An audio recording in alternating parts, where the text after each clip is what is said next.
Good morning, everyone. I'd like to welcome you to the Tuesday, March 22nd Board of County Commissioner meeting. Is Pastor Elder Rodney Osborne? Yes. If you don't mind stepping up. Hi. Go ahead. Okay. Our Father and our God, we come this morning, God, as grateful children. And God, we come to show our gratitude, and first and foremost, we want to tell you thank you for the gift of life and the portion of health and strength that you have afforded us on this day. And God, we thank you, God, for these leaders, God. And God, we ask that you bless them and you bless their families, God, and that you would give them the courage to stand for what's right and give them the wisdom, God, to make the decisions that's right for this great county of Brevard. And God, we pray for the citizens of this great county, that you would bless them from the least to the greatest, God. And oh God, we just want to tell you thank you right now. We pray blessings over this meeting, that it will be what you would have it to be, God. And finally, God, we pray for our troops, God, all across the land. And let us not forget those citizens in Ukraine, God. And God, we will continue to praise and bless your holy name. It is in the precious and most powerful name of Jesus the Christ that we pray. Amen. Amen. Thank you so much. And that was Pastor Elder Rodney Osborne with Friendship Primitive Baptist Church. Thank you. And thank you for bringing your family. Beautiful family. All right, and with that, I'd like to call this meeting to order. And if you just stand and join me in the pledge. I pledge allegiance to the flag of the United States of America and to the republic for which it stands, one nation, under God, indivisible, with liberty and justice for all. All right, I have no minutes for approval, so we're moving on to resolutions. And first we have Florida Surveyors and Mappers Week. Do we have somebody there to receive this resolution? Hi. Thank you. All right.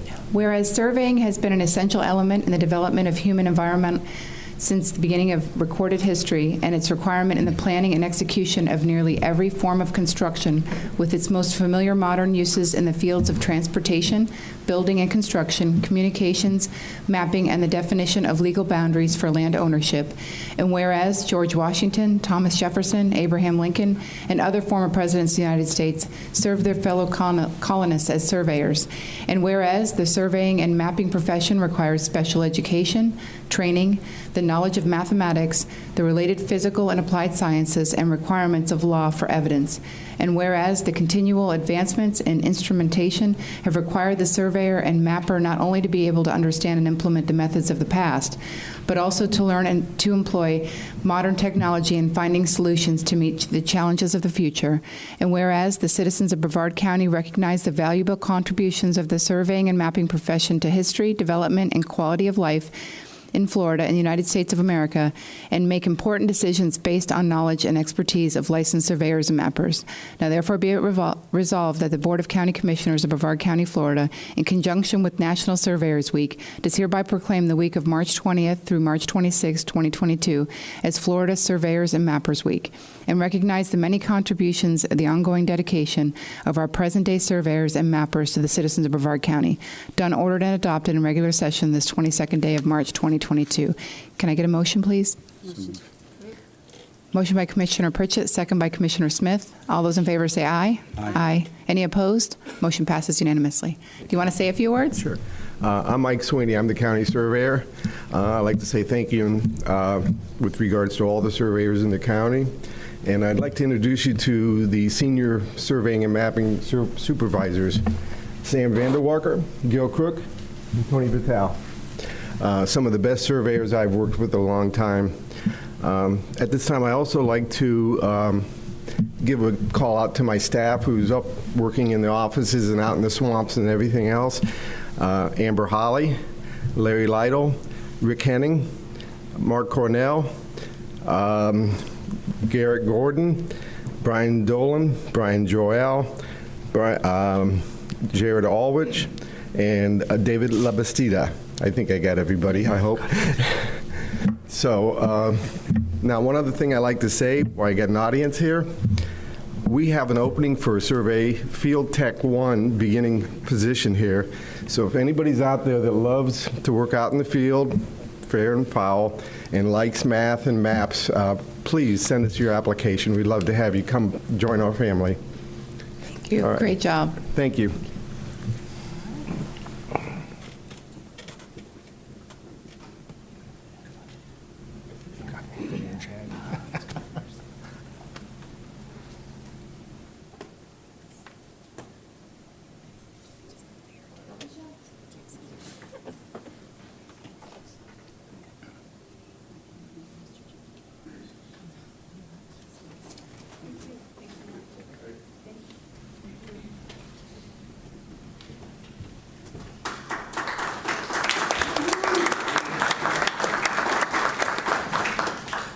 Commissioner Smith? Thank you, Madam Chair. Well, I've had a very trying weekend this week. I want to address the passing of Roger Gadgetano. I don't know how many of you knew him, but he was well known in the community, particularly the Republican Party community. He passed fairly suddenly on Sunday. He was very instrumental in both of my elections. If you needed something done, people went to Roger. If I know in 2014, he came up to me and said, boy, if you need anything, let me know. And the same was true in 2018. If I needed somebody to answer a phone or drive a car or stuff an envelope, he was always there. He was just a terrific person, so he's going to be missed.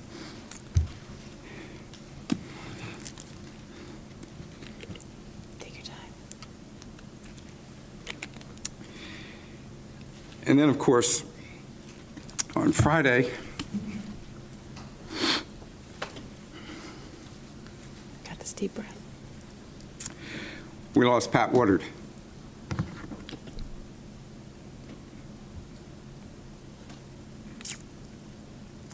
So I don't have to tell anybody how much he'll be missed. But I do have to tell a good story. Of course, I was in constant contact with his wife, and every day we talk. And he went into hospice. I think it was last Tuesday or Wednesday. And he was sedated, and every morning she would tell me, well,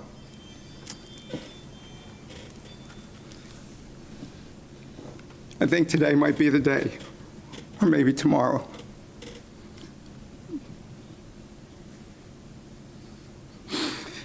Well, Friday morning,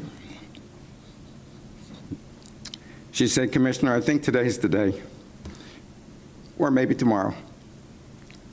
But she said, you know, I can see some different signs. He's resting peacefully. So I started to text some people to tell them that it was close. And I don't think I even got to my third text. And she called me and she said, Commissioner, he just passed. And she said, I'm so happy because he's not in pain anymore. But she said, you know, hospice has been telling me all week that I should tell him that it's okay to go because we're ready. And she said, you know what I did, Commissioner? I whispered in his ear. And she lowered her voice and she whispered into the phone. And she said, Pat, you know, my sister's coming tomorrow, the one you hate from Hawaii. And you know you don't want to be here when she shows up. And she said, you know what? It wasn't 5 minutes later and he stopped breathing. So, anyway, two great gentlemen, and they're gone. Thank you. Thank you. I know how much he meant to you, and we all have our Pat Woodard stories. I had the pleasure of serving with him on Palm Bay City Council in 2007, and we had a few battles, but we always respected one another, and he's definitely a big personality and a good person, and he's going to be missed for sure. And I know how much he valued you and your friendship, so. Madam Chair, I'd also like to throw in that I don't remember any county business without Pat Woodward being involved, and he served all the way up until he couldn't, and he's just a great person, and he's done so much for the county. And he used to keep Commissioner Smith in line too before the meetings, and It was a full-time job. yeah. But what a wonderful person, and we're as a county, we're really going to miss his not being here. And I'll just share, my husband and I called him, after he was given his diagnosis, and I don't think I've ever heard the man talk more rapidly than he spoke with us that night. And he said, it's changed my whole perspective, and he trusted in God, and he just said, I have a positive attitude going forward no matter what happens, and I just want to tell the people I love them, and he's an amazing person, and I'll never forget that phone call when we called him and how happy he was to hear from us and just share with us his thoughts. And he definitely touched us all. And he was upbeat right up until the very end. And if you spoke to him even in the last days that he was lucid, he would tell you with a big smile on his face how happy he was and how blessed he was, and that he was happy to go home to Jesus. So he was ready. Yeah. Thank you. All right. Well, on that note, something a little more upbeat. We're going to do another proclamation for Water Conservation Month. Do you want to read it? You want me to read it? No, I got it. Okay, this proclamation is about water. How's that for a subject? Changing the subject. Whereas water is a basic and essential need of every living creature, and whereas the state of Florida, water management districts, and the Brevard County Board of County Commissioners are working together to increase awareness about the importance of water conservation. And whereas Brevard County and the state of Florida has designated April, typically a dry month here in Florida, when water demands are most acute. Florida's Water Conservation Month to educate citizens about how they help save Florida's precious water resources, and whereas the Brevard County Board of County Commissioners has always encouraged and supported water conservation through various educational programs and special events. And whereas every business, industry, school, and citizen can make a difference when it comes to conserving water. Whereas every business, industry, school, and citizen can help by saving water and thus promote a healthy economy and community. And whereas Brevard County, Florida is calling upon each citizen and business to help protect our precious resource by practicing water-saving measures and becoming more aware of the need to save water. Now, therefore, be it resolved that the Brevard County Board of County Commissioners does hereby proclaim the month of April 2022 as Water Conservation Month, done, ordered, and adopted in regular session this 22nd day of March 2022. Madam Chair, I move to approve this proclamation. Second. Motion by Commissioner Smith, second by Commissioner Pritchett. All those in favor say aye. Aye. Any opposed? Motion passes unanimously. Go ahead. Thank you. Thank you, Commissioner Smith. Thank you to the entire commission. And thank you in particular to Commissioner Pritchett for agreeing to be the sponsor for this proclamation. I'll keep this brief. These proclamations are a great way to kind of highlight the important, vital issue of water conservation across not just our region, but the entire state. And this is just one tool we have sort of in the toolbox to emphasize how important water conservation is. And I just want to remind everybody that even the smallest step that you take as an individual at home or at work or out recreating, one step can make a difference. And if everybody does it, we can start turning that ship around, so to speak. But again, thank you to the commission for agreeing to tee up this proclamation. And that's it. Thank you, Commissioner Pritchett. Would you introduce yourself to everybody? I got to meet you in my office, but I think everybody would probably like to know who you are. Huge failure on my part, yes. Thank you for pointing that out. My name is Jim Cannon. I'm with St. Johns River Water Management District. I am the intergovernmental coordinator. Took over a couple of months ago. Some of you worked with my predecessor, Abby. But I work out of the Palm Bay office, and my role really is to act as that sort of primary liaison between you and the district. So if you have any questions, concerns, or you need any information, please feel free to reach out to me. Thank you so much. Thank you.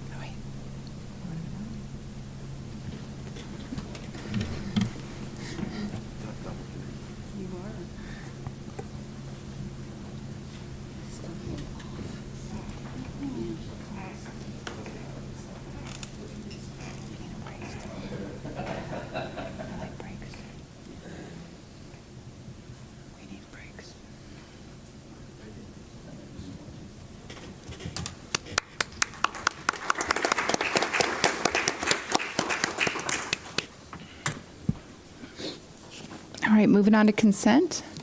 I have a card for F1. Does anybody want anything else pulled from consent? Commissioner Tobias? Thank you, Madam Chair. I would like to vote no without comment on F13.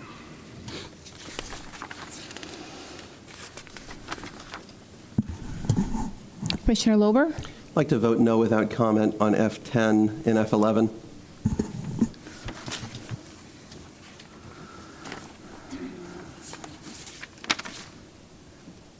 If there are no others, I'll move to pass the consent. Okay, with the removal of F1 and then with the no votes for Commissioner Tobias and Commissioner Lober? Yes. Okay, so I have a motion to pass consent with the removal of, except for F1, and with, I'll make sure I get this right, Commissioner Tobias voting no on F17 and Commissioner Lober voting no on F10 and F11? No, Madam Chair. Oh, 13, I apologize. 13.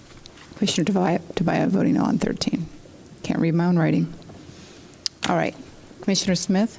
I have a motion by Commissioner Smith, second? Second. Second by Commissioner Pritchett. All those in favor say aye. Aye. Aye. Any opposed?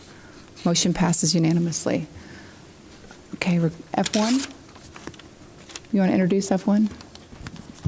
Good morning, Commissioners. This is a grant from the state of Florida to provide 50-50 matching funds for connecting 100 homes from to sewer and abandoning their septic systems. The local match is already approved in the Save Our Indian River Lagoon project plan. The agenda item would authorize the chair to execute the grant contract, authorize the county manager to execute any future amendments, and approve related budget change requests. Ms. Sullivan?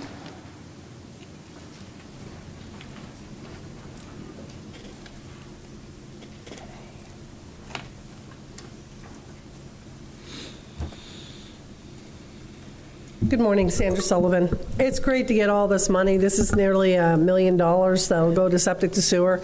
At the last Save the Lagoon meeting, for the monies that we've already got for this, is a pitiful number of actual implementations that have occurred.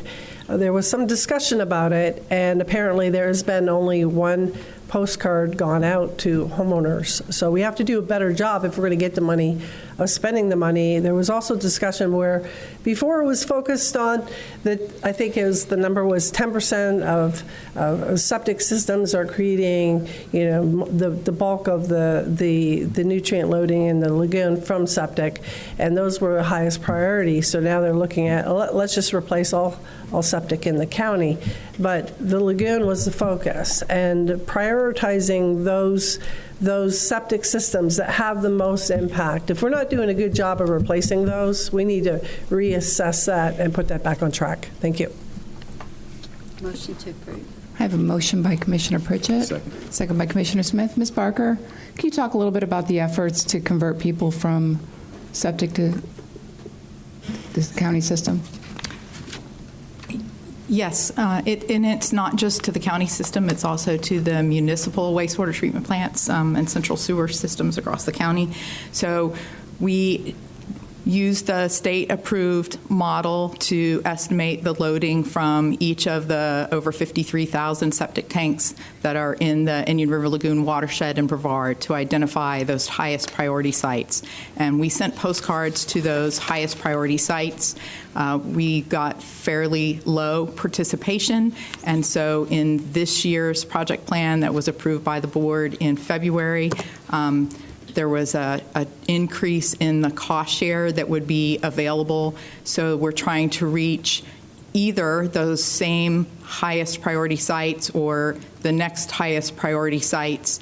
And the cost share that would be available to those second priority sites would be based on how much load reduction is actually achieved. So whether it's one house loading 40 pounds a year or two houses loading 20,000 pounds each, the same benefit would reach the Indian River Lagoon.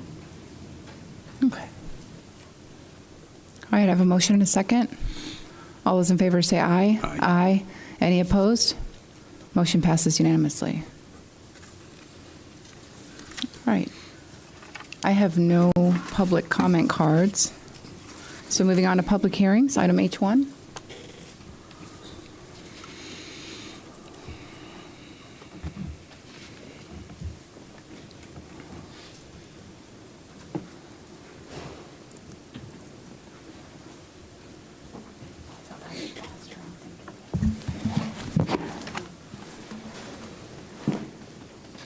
Good morning, Commissioners. H1 is a petition to vacate a public drainage easement at 275 Camino Place, Woodland Estates.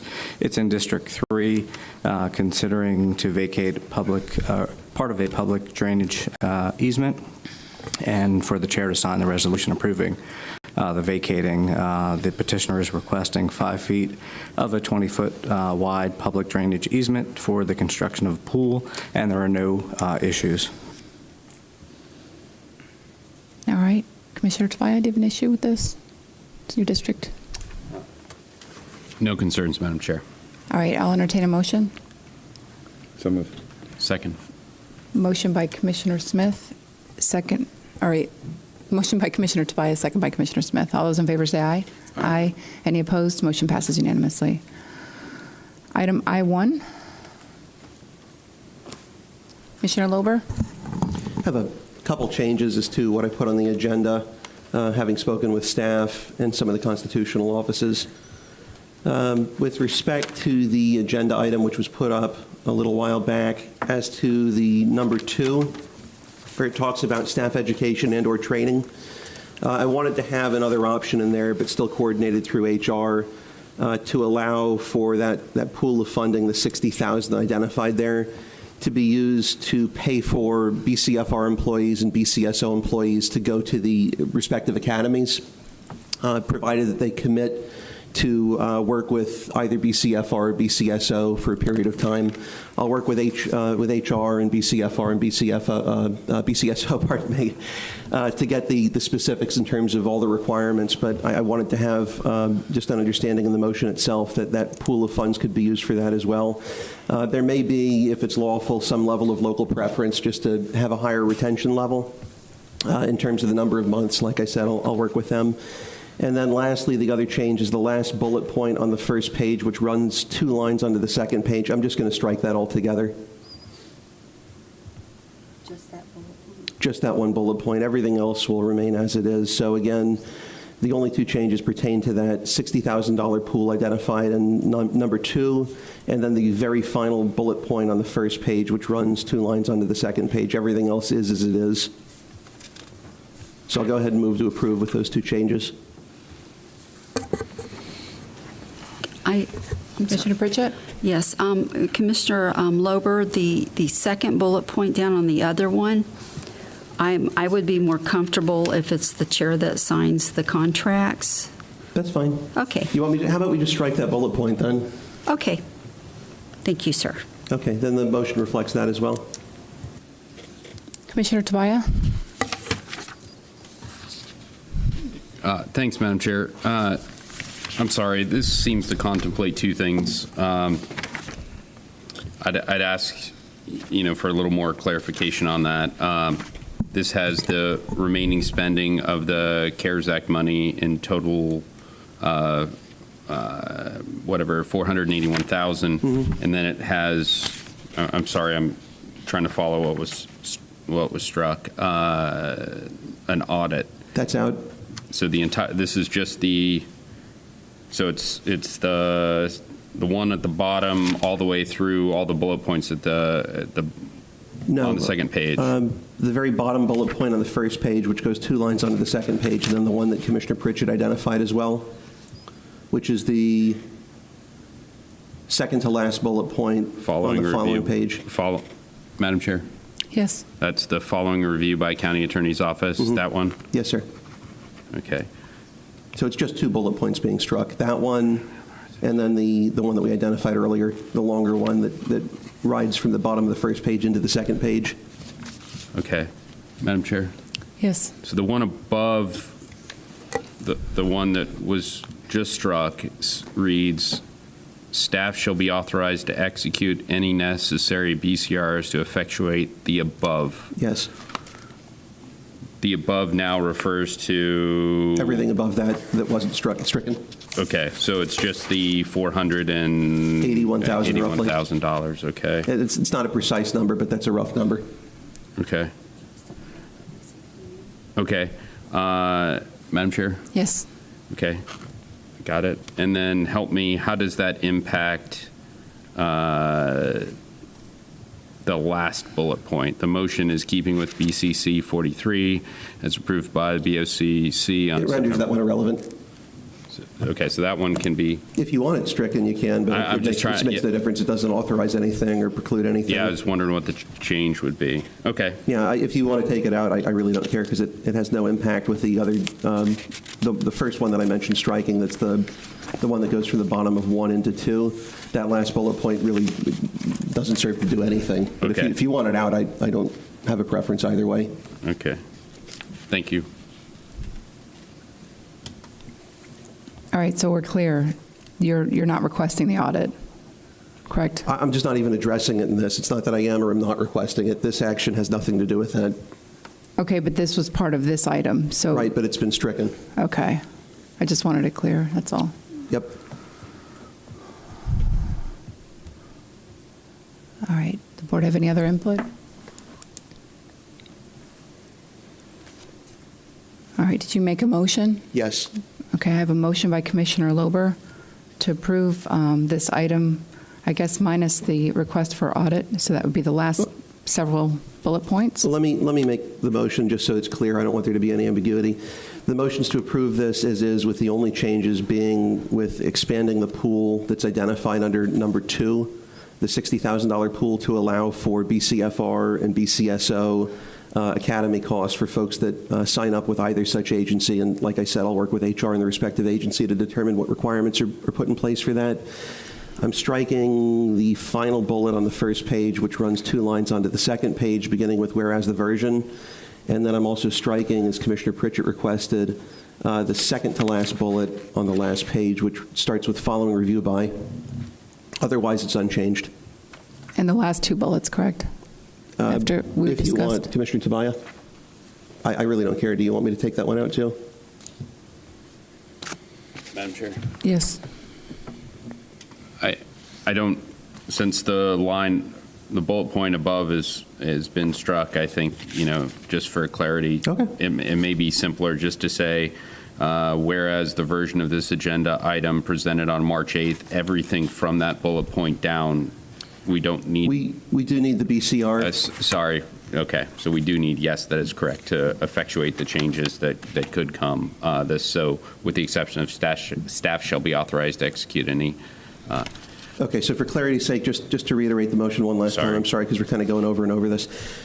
The changes that were referenced with respect to number 2, the $60,000 pool, that's contemplated as being changed, as discussed a couple times at this point. And then everything beginning with whereas the version of this agenda item presented through the end of the agenda item, with the exception of the line addressing necessary BCRs, all of the stuff that follows that. So beginning with whereas the version of this agenda item, moving forward again with the exception of the bullet point addressing BCRs, all the following is stricken for purposes of the motion. Are we on the same page? I think that's clear. Did the clerk understand? Okay. So we're striking the $60,000. No, we're striking this. Got it. And these. What are we changing here? We're adding, he added the extra funds to be used toward this to include BCFR and BCSO. Okay, got it. Okay. Madam Chair? Yes. Commissioner Tabaya? I think that this was a suggestion that came out of my office a few weeks ago. It puts me in a kind of a tough position because I asked you to bring this forward. You did. I had an issue with, even though I don't think there was any malintent there, with some of the mailing going out there. So you took it out. It looks like this is going to be largely, if not exclusively, filtered directly through the county offices. So it looks like you took quite a bit of effort, and I was going one direction before everything was struck from this, but I'm having trouble finding issues. Stop looking. At that. So I want to hear from the rest of the board, but I'm certainly inclined to go from a no to a yes on this right now. Commissioner Pritchett? Yeah, I think this is a good outline now, Commissioner Lober. Let me ask you a question, though, since we struck that one part. Sure. With funds that are left now, because I know you ran under budget before, are we able to designate those to public safety now, of anything that's left over after this? Because I don't think it's a large amount, but it would be nice to get this tied up. No. If you look at the second to last bullet point in the original agenda item as it appears on Legistar, from the first page where it says in consultation with county budget, it all goes to infrastructure. Perfect. Thank you, sir. I should have read that better. It's Gotcha. okay. Thank you. Sure. Okay, there's no further discussion. Well, I have one question. Commissioner Smith? I just want to make sure. So this depletes all funds that you have from CARES, correct? Yes, and again, that's the last item that I mentioned with respect to anything that's left over. If there is anything, it's going to go to infrastructure. Okay.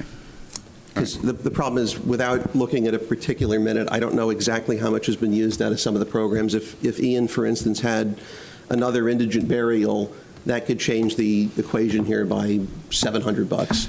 And I'm just throwing out a number there, but there could be other things that have been ongoing where, unless I check instantaneously, I don't know the precise numbers. But this is very close. Okay. Okay, my only question is, as far as the education and training, who's setting the criteria for that? I'll work with staff to set them.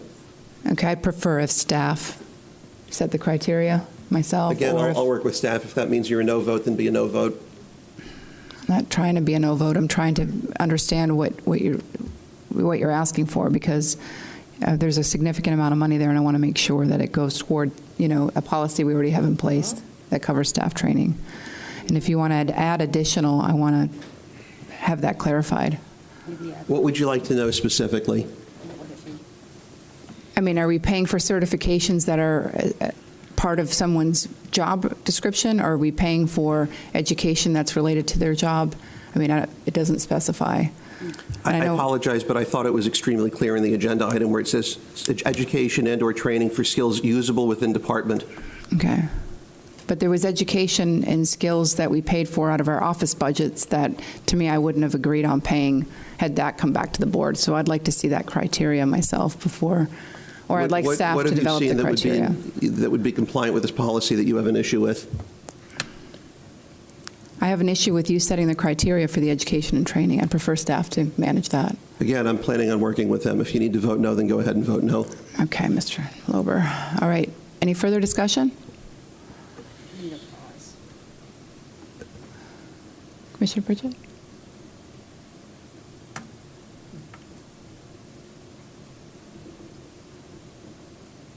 You have anything?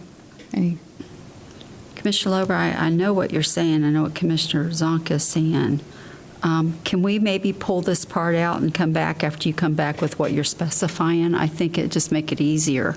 Well, let me see how the other votes line up before I do that, because frankly, I just want to get this done. This has come back twice now. Well, you've done a lot of really good work. You really have. And you've gotten everything very, very clear. So I just think, maybe if there's something you can think about for the next few minutes of how to clarify it. I don't know what it is that's unclear that you'd like me to clarify. I mean, I've already mentioned, I believe, that there were a couple of concerns. Number one, that they actually enlist with the department if we go in that direction as far as paying academy costs. I mentioned local preference if it's lawful, but these are things I have to work out with staff to determine how many of them I'm actually able to implement. And I don't want the money that otherwise would have gone to this from other programs now to disappear and go to something different and have this replace it. This is intended to supplement what's already in place. I understand that. Not to replace it so that we free money up to be used for something that I wouldn't necessarily approve of. So you want this in addition to what the funds are already there? Right, and that's what I'm looking for. Okay, I understand that. Maybe if we put that into that, sir, that these are additional funds. I'm fine adding that. I mean, obviously the motion contemplates that because I put it out there at this point, but it's just the only thing that you don't have in here that's totally clear, and you're usually really good with that. So, Madam Chair, I'm going to ask we take like a 5-minute break, and maybe Commissioner Lober can reframe that so that we can just. Okay, if y'all want. That's up to Commissioner Lober. If you want, and I'll try to add a little more detail. I don't know if it's going to cover what you're looking for or not, but I'll put some stuff in there. All right, we'll take 5. Okay.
Who wants to take it? Commissioner Lober? All right, so I drafted something up here real quick, and I had Abby take a look at it, and she's good with it as well, in the sense that we both think that this covers what y'all were looking for. So the motion is as it was before. However, the section that starts with the number 2 will read as follows. Staff education and/or training for skills usable within department, in parens, coordinated through human resources. This shall not be used to reimburse any elected official, department director, or assistant department director. This part I added. It shall not be available to any commission office employee. No individual staff member may receive more than $3,000 in reimbursement from this funding source. Then there's another paragraph that says, this pool of funding may also be used to supplement any existing funding to cover in-state tuition costs for those BCSO and/or BCFR recruits at Eastern Florida State College. There may be a commitment requirement imposed by either BCFR and/or BCSO with respect to recipients of this funding. Absent a prohibition on local preference, this shall be restricted to residents of Brevard County and/or a physically adjacent county. As with staff, this too shall be limited to a maximum reimbursement of $3,000 per first responder. You good with that? I'm good with that. That's the motion. All right. It's an awful lot of wording to say something that simple. You ain't kidding. That's a blessing. Yeah. I've told you that before. You have a way with words. Is that good or is that bad?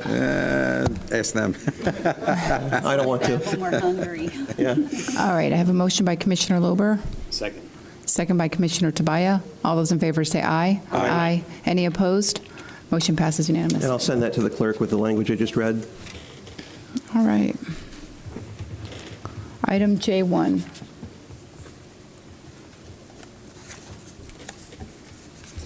Good morning, Madam Chair and Commissioners. This is this is legislative intent and permission to advertise an amendment to Section 74 of the Brevard County Code pertaining to restrictions for sexual offenders and sexual predators.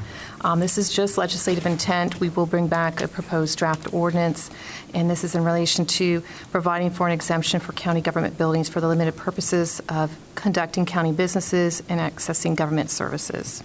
Motion to approve. Second. I have a motion by Commissioner Smith, second by Commissioner Pritchett. All those in favor say aye. I told you so. Any opposed? Motion passes unanimously. Item J2.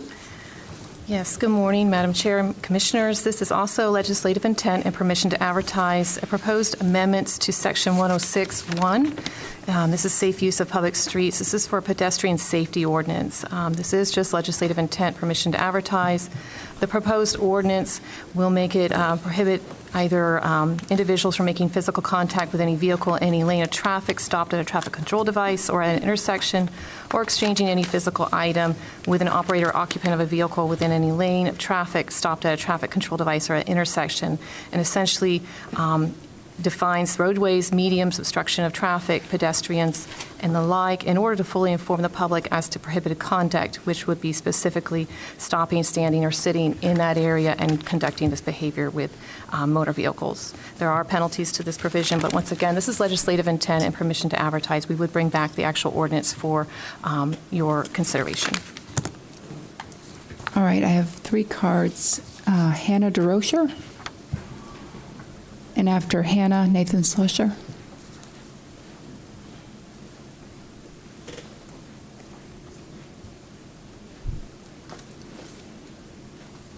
Hi. Hello.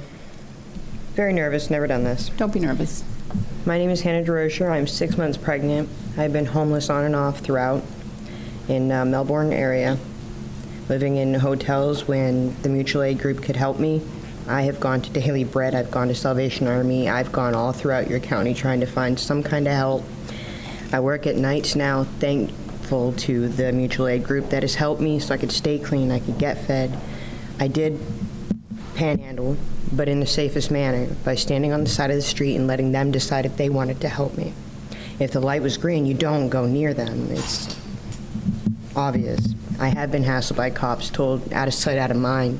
Pretty much told to go to a tent and go in the woods, so then they can later kick you out and give you a trespass. They actually directed me in which way they wanted me to go. I flipped the other way, though. Other than being hassled like that by the cops, they've left me alone on the side of the road because I have not attempted to come up to vehicles and ask for money. I hold my sign. I let them know what's going on in my life. I did make some bad decisions, but it's not like people would think. My car broke down in Kentucky. I ended up down here, and I'm stuck. I now have 2 jobs. I work DoorDash because of a coworker that I had made friends with at Popeyes that I work at. And that, plus my wife having a job and him having a job, we're still struggling. There's no low-income housing. I'm on disability as well. I still could not find help. So to me, the panhandling was the only way I could find the clothes I needed to get my job going, the food I needed to keep me going, motel room here and there just to get washed up, every 2 weeks. And everybody yelling at you, making you feel horrible, not being able to use a restroom because they know you're homeless, telling you to get off their property. It's a horrible situation, especially being pregnant, but even being just a human alone and being treated this way because you couldn't make it right off the bat. I started from nothing. I'm living in a hotel, having to pay $606 a week, making $634 every other week. Unless we can get some low-income housing or some more funds for people who are actually trying to help themselves, you guys will see panhandling, and that's just to keep them alive half the time, and that's barely working. So I understand the safety portion, but if you're doing it safely, I don't feel there should be hard time or anything given to you when you're just trying to survive on what you're given. Thank you. Commissioner Lober? Just real brief.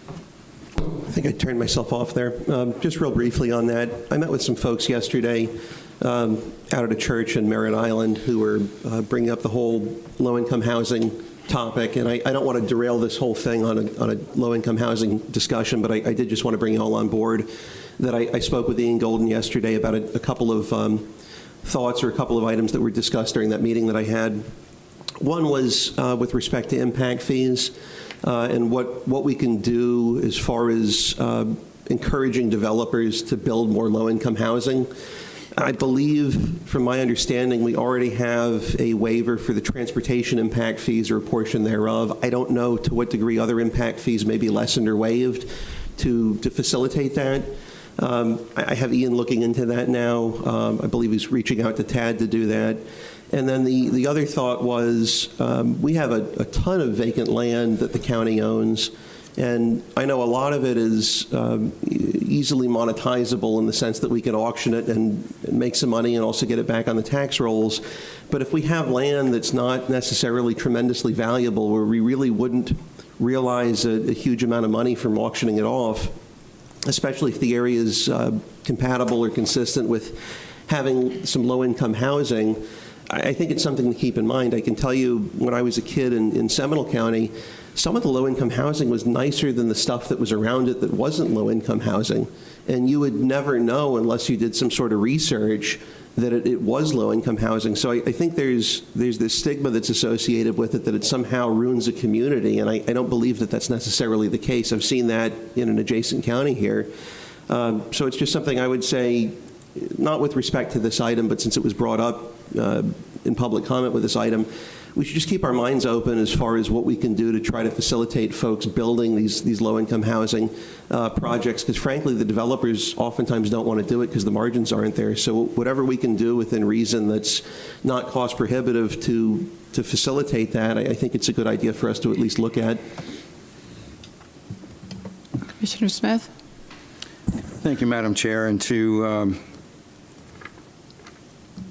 kind of go along with what you were saying, I agree that I've seen some, and some of these developers have come into my office, and boy, this stuff looks good. And I've seen pictures of some of the low-income housing that they've designed, and it is nice. And when I hear stories like this young lady here, it's heart-wrenching. So I would like to see us do something, if it's possible, to help folks. This was in no way intended to punish anybody. It's strictly a safety issue.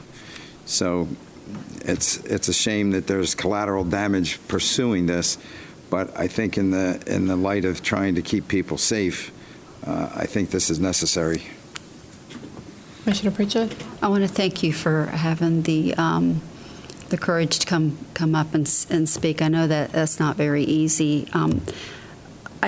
As we are doing the advertising on this, I think we might need to, figure out, areas we're looking at, because there are some areas we have to do this with because they're dangerous. This isn't the intent of this to take away somebody's ability to get some charity. I know that you're working this, and you already know about things like Section 8 and first housing. I know you already know these items, and I know they're tough to get into. So I know there's some things going on. What's interesting is we start talking about affordable housing, guys. The ones that are going in with affordable housing, they're still like $1,500 a month to rent them. So I don't know how to get a type of housing in to where it's really actually affordable for people who make $600 or $700 a week. So that's going to be the challenge. Commissioner Lober, you did have a good idea, and I think even sometimes maybe if we do a grant to the property and the builders come build it, we can work out something with them and maybe tax abatements with low-income. But this is definitely an issue, and I'm looking at it too. So you have my heart, and I do have you do. So I just pray you are able to find everything you need to support you and your children. So this is a big subject, guys. So I'm going to be in favor of advertising this, and maybe we can just kind of think if there's some things that have undue consequences in it. But I think the flavor of this ordinance is good, because we do have great safety issues as well. So, all right, I'm going to listen to the rest of these cards first, if that's okay. Nathan Slusher, and after Nathan, Mary Peel, I'm sorry. Good morning, Nathan Slusher at 860 Allendale Street. Commissioner Pritchett actually just hit the point I wanted to come up here and speak on. On Section 106-203 of the Prohibited Acts, what I'm worried about is unintended consequences. Because while I feel this was built for public safety around panhandling, if it was built to protect the 95 interchanges, which is where it can be very dangerous, and Transportation Planning Authority can come in here and show the statistics that we are having people hit on 95, and we prohibit on and off ramps, then that is definitely a safety thing. But the way this is written, it prohibits a lot more than just panhandling on 95. It prohibits the firefighters from doing charity events at the intersections in District 1. It prohibits the protesters who are out on US 1 handing out documents. It prohibits any kind of political advertising any year. It prohibits far more than just panhandling. So I do want to encourage you, before you advertise, to amend this so that it doesn't have unintended consequences. And if we need to protect 95 because that interchange is dangerous, then protect the 95 on and off ramps. I think that is completely understandable. Thank you. Thank you, Nathan. Marie Peel.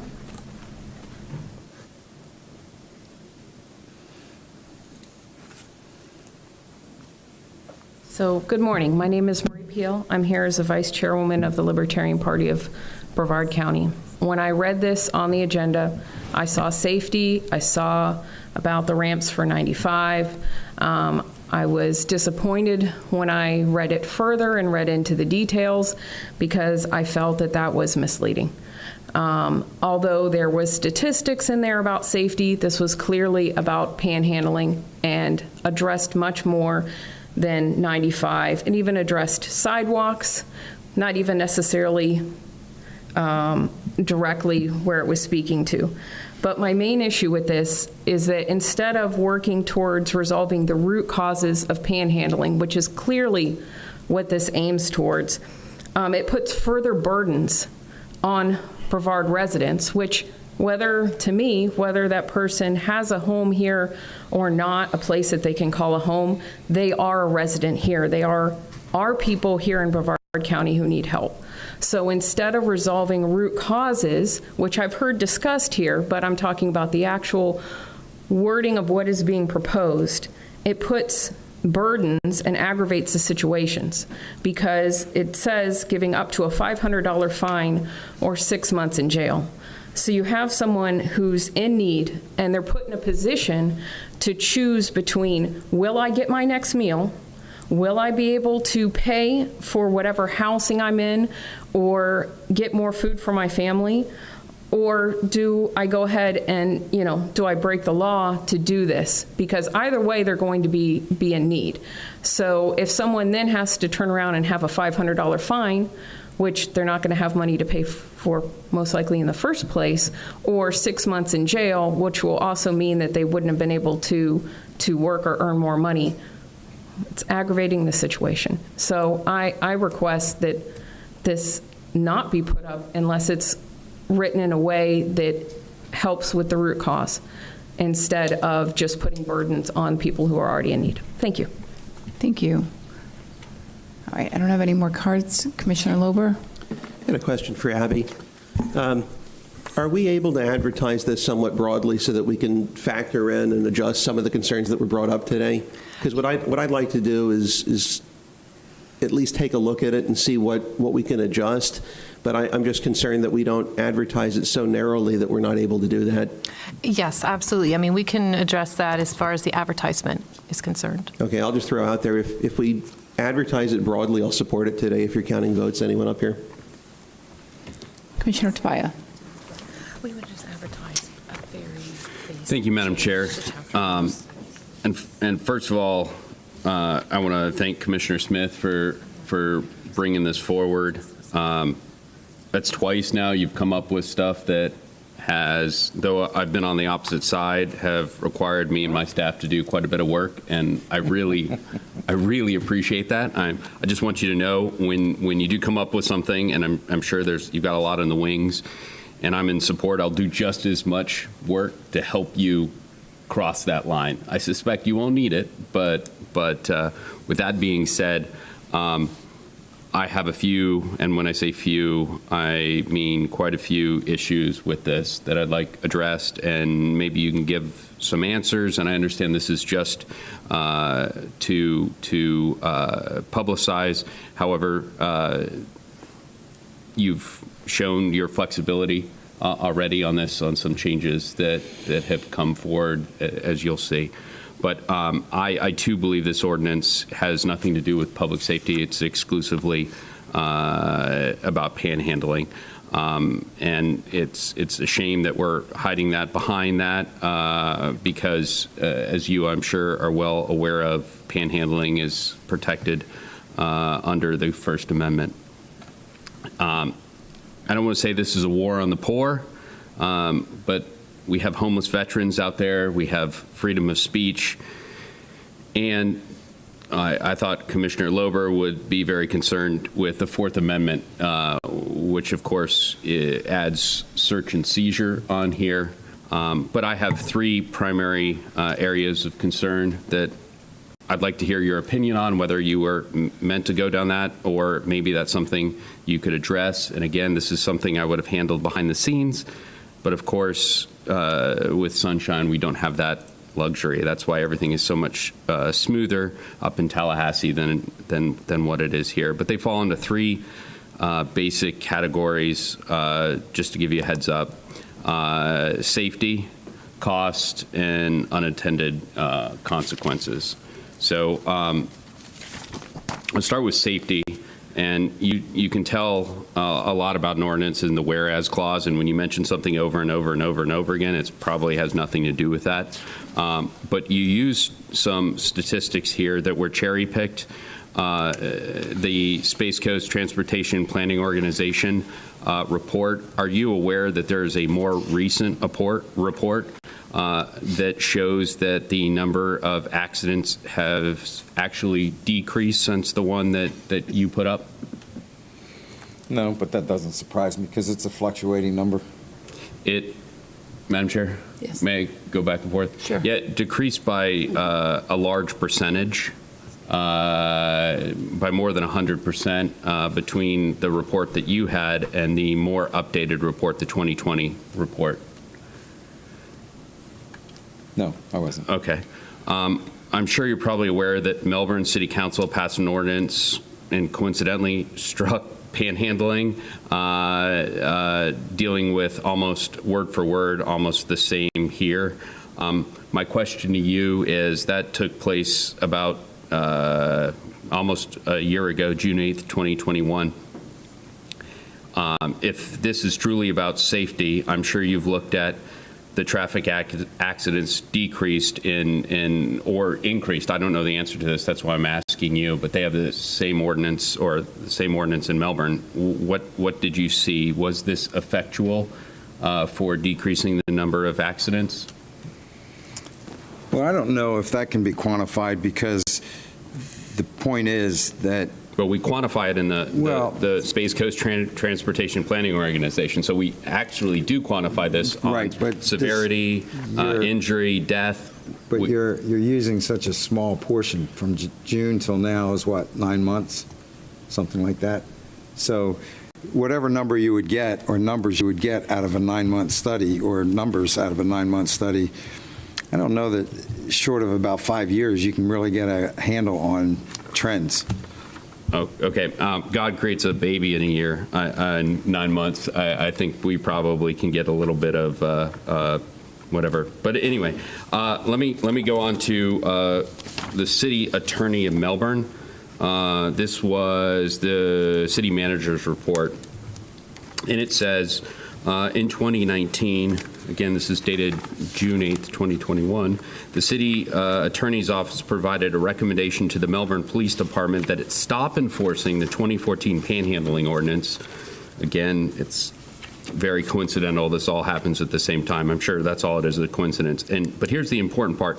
Instead, rely upon and enforce existing state laws governing pedestrian traffic. So we do have state laws that govern safety. I'd be more than willing to go over those with you, but I'm sure you've probably looked at those prior to this. That's Florida, Florida Statute 316.2045 that deals with a person may not willingly obstruct free, convenient, normal use of public streets, highways, roads.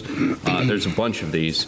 My question to you is, why do we need more when we already and we have an city attorney saying that that's the way to go? Why do we actually need more?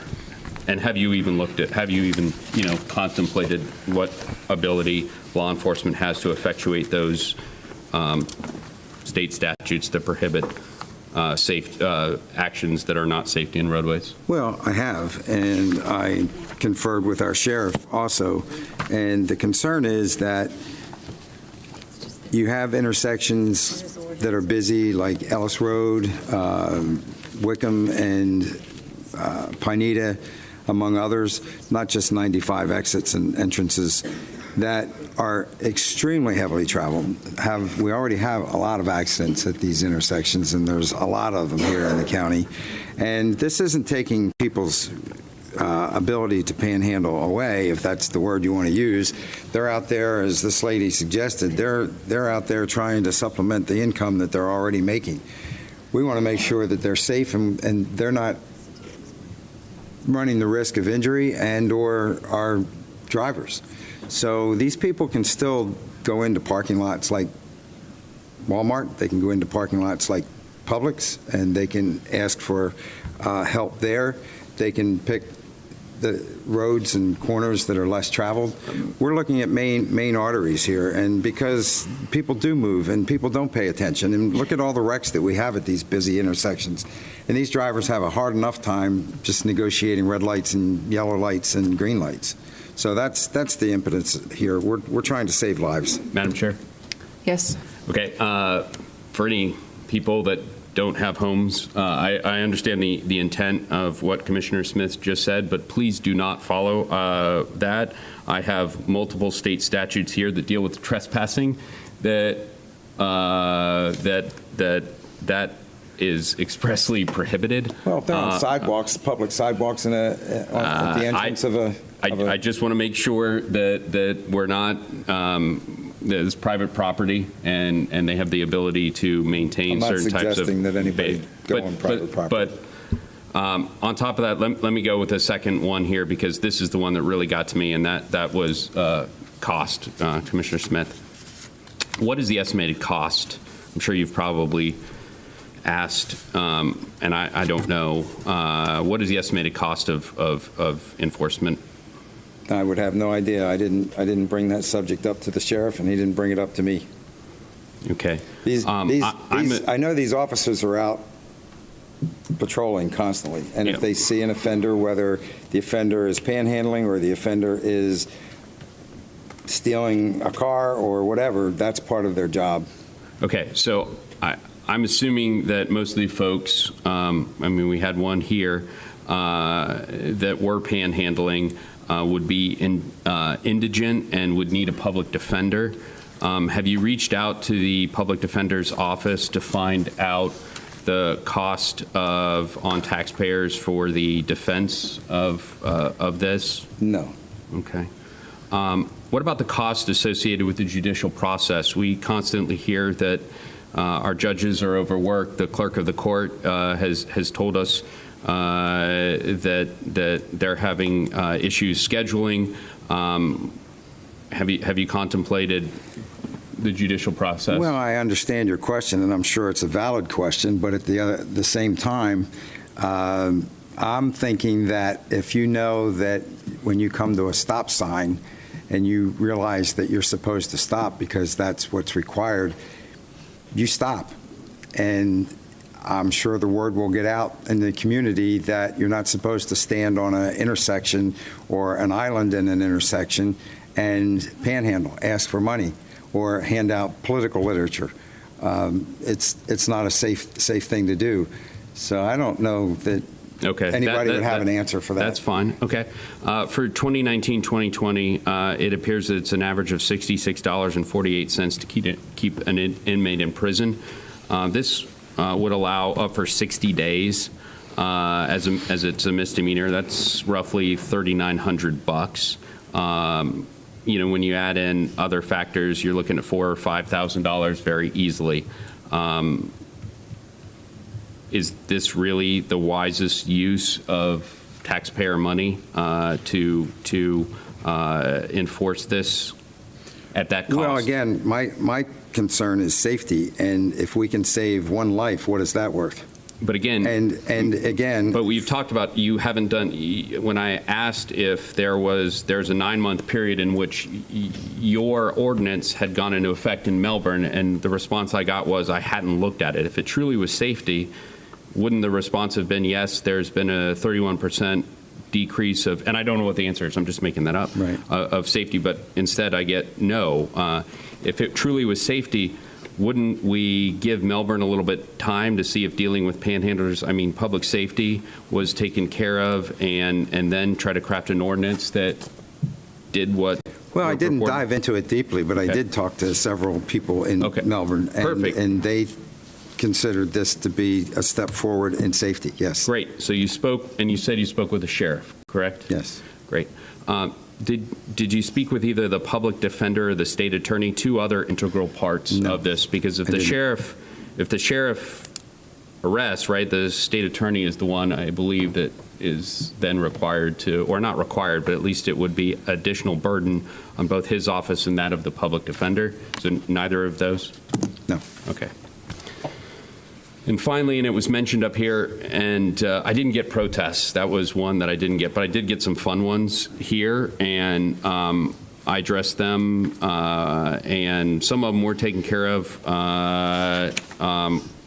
apparently with an edit, so you're going to have to hang with me just a little bit, but I have some pictures up here. Dawn, if I could get those up here. Oh, yeah, so here's the first one. Firefighters, I never thought I'd see me on the same side of firefighters on this one, but Section 106-203, this would prohibit this activity taking place, or at least make it a misdemeanor.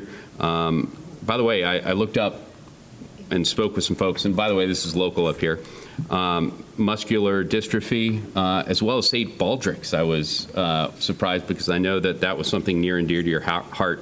Is it your intent to make this a misdemeanor punishable by jail time and a fine? If it saves a life, yes. Are you aware of any firefighters that have been killed handing out a boot? No. Okay, so great. Or handing over the boot. Okay, another picture. This is a good one here. Now, this is an interesting one. You see a robot is handing candy to a child. This was by the Brevard County Sheriff's Office. This was probably on a non-arterial road. The change we had would fix this, which is good, because I don't know whether we would arrest either the robot or the police officer that was controlling the robot, but you fixed that, so robots are safe now. Well, and this young child doesn't look like he or she is in a seatbelt either, so how safe is that? Oh, or a booster seat. So, and that's that Altman. So, good call. Bad parenting, bad robot. Okay, let's go with another one here. So, COVID relief efforts, donation, food supplies, testing. Are you aware during a pandemic, food was handed out in front of my office on Palm Bay Road? Is it your intent to make this activity a misdemeanor, punishable by up to 60 days in jail and a $500 fine? My intent is to save lives, period. So Okay. you can put all the pictures up here you want. The answer is going to always be the same. It comes down to safety. If you can guarantee me that these folks are going to be safe and not be injured, and or the drivers won't run into the back of somebody because somebody was there is no stopping. there is no evidence to safety. The next one, parades, and you took care of this, but I just wanted to point out how poorly the document was drafted. This is a parade in Melbourne, and before the changes that were just made, this activity right here would have been punishable by a $500 fine, 30 days in jail. All this. Now there's more. Well, can we put up another one? Are you going to vote no? I'm going to. I wanted That's to all hear. we really need to know. We're wasting a lot of people's time here. So No, by infringing on people's First Amendment rights We're not and infringing creating on a anybody's war rights. on poverty. Well, that's your opinion, sir. You're entitled to it. So vote no. It's not my opinion. I hated to do this, but I'm going to. Proverbs 14:31. Whoever oppresses the poor shows contempt for their maker, but whoever is kind to the needy honors God. And you Amen. Amen. Do as I say, not as I do. Let's go on to the next one. Gosh. Here's another terrible one. During the pandemic. Well, that looks safe. During the pandemic, we had drive-by birthday parties to make sure that COVID wasn't transferred. Here's a picture of a drive-by birthday party. And is that in a private But here's driveway? the deal. Your initial proposal, this would have been, it's not in there now. My point is you can make it better. You're slowly. Let me show you another one, another nefarious activity. If you would like to constructively help make it better, I am. That's why it appears as though I spent more time on this than you did at this point. Perhaps. Okay, let's get another one here. Certain churches provide I don't want to say goodie bags, that's terrible, provides necessary packages for folks that include crazy things like body warmers and food and all that good nonsense, and soaps. This would become a misdemeanor the way it's written if this was handed out, or was that the intent? Of course not. Okay. Finally, and you fixed this one because this was a very, very important one to me. I'm sure it was. Yeah, ice cream trucks. The way it was written, ice cream trucks would have been. So you fixed that. So thank you for the ice cream ones. But let me tell you what this did, and I have a concern, and I think many constituents would have concerns on this. The panhandlers are generally on larger streets. Obviously, the traffic flow is greater in those areas, and I guess there's more opportunity. You got rid of all public streets and just made it the more well-traveled ones. Commissioner Smith, are you concerned that this will move the panhandling from the larger public roads to the smaller residential streets? Well, if they want to, again, this purpose is for safety, and if they find that they can't do this on busy intersections anymore, then I'm sure that they'll filter out to other intersections if it's lucrative enough. If it's successful, they'll do it. If it's not, they won't. Okay. Madam, free enterprise. Great. And this is all about safety. Benjamin, let me just end here. You can sum this up. Benjamin Franklin once said, "Those who give up essential liberty to purchase a little temporary safety deserve neither liberty nor safety." And here's where I had to be, and I just won $1 in busting out the Bible verse. As you can see, I had to read it. I was not memorize any of that stuff. But it is amazing the sheer volume of quotes dealing with poverty there is in the Bible. Mm-hmm. It's incredible. And basically, the short of it is be nice to poor people. Mm-hmm.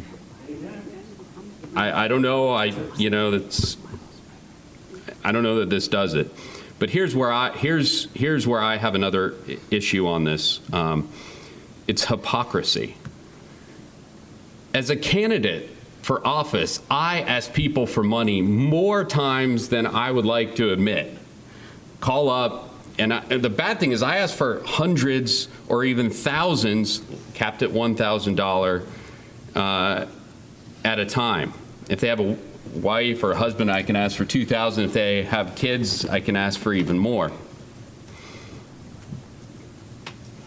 There's no way in the world I can look at an individual up here who's 6 months pregnant, trying hard, that's asking for a couple bucks for a shower and a meal, that it's okay for me to ask for thousands, and it's not okay for that individual to ask for a couple bucks.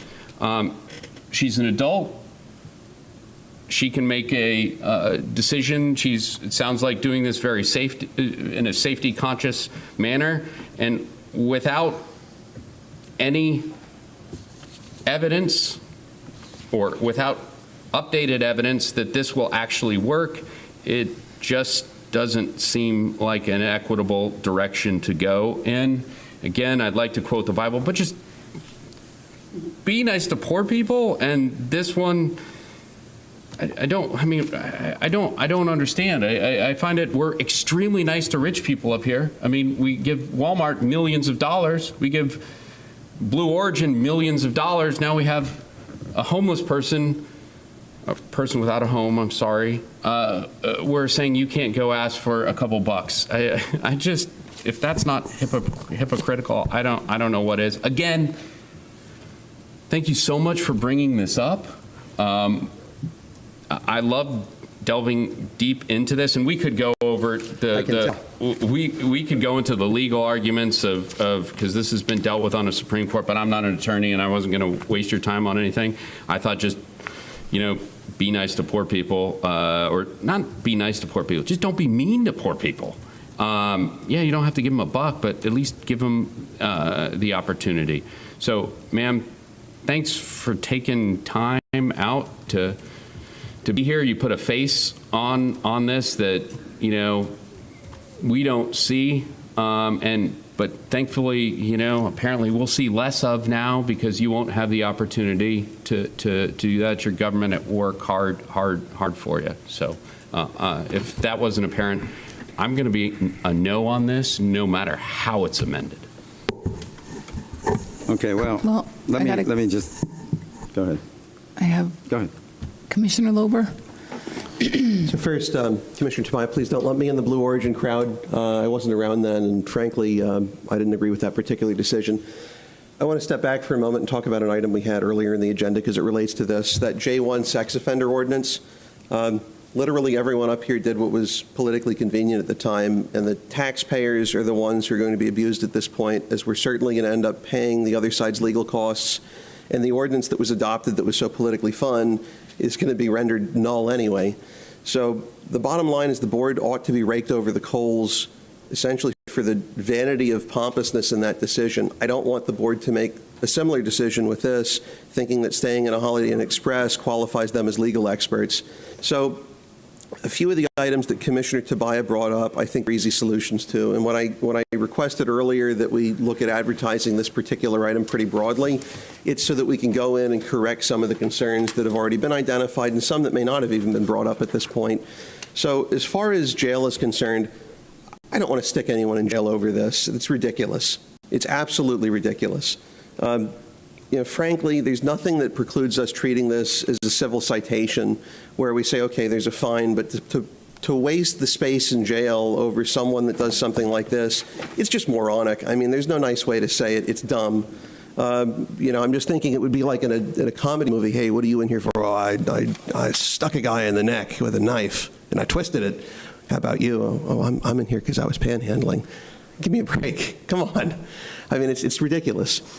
So if you take out the possibility of jail and you just leave the fine element of it, in this state, there isn't an entitlement to counsel if there's no possibility of incarceration in a jail or in a prison. So there is no public defender cost if you take out the jail element, which shouldn't be there anyway. You can carve out what's necessary to allow those things that you don't want to find as collateral damage, as long as you don't start getting into the point where you're regulating what type of speech is acceptable and what's not. To me, you really ought to focus on the specific locations and identifying where the real dangers are. So we heard about highway on-ramps and off-ramps. Obviously, I don't care what the speed limit is. They're horrible places to have anything going on as far as people interacting with folks in cars, whether they're drivers or passengers or what have you.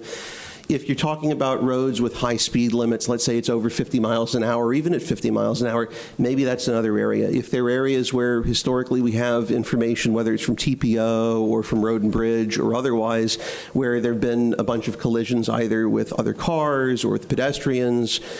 When I used to live in D4 some years back, I can tell you, I remember when a golf cart got hit by a car, it was real ugly, and it was on a road where the speed limit wasn't really that high, but I would still say that was a dangerous intersection. It was one of those where you saw near misses all the time.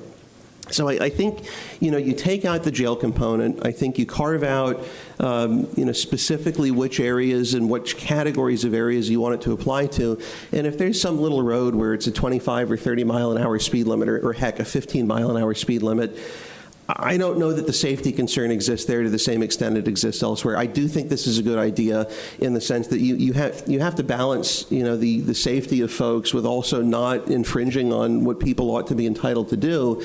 But it's not a situation where it's either everywhere or nowhere. I think you can have something of a dimmer switch where you say, okay, look, this is really where we need to put this in place. These are the dangerous intersections where we're having problems.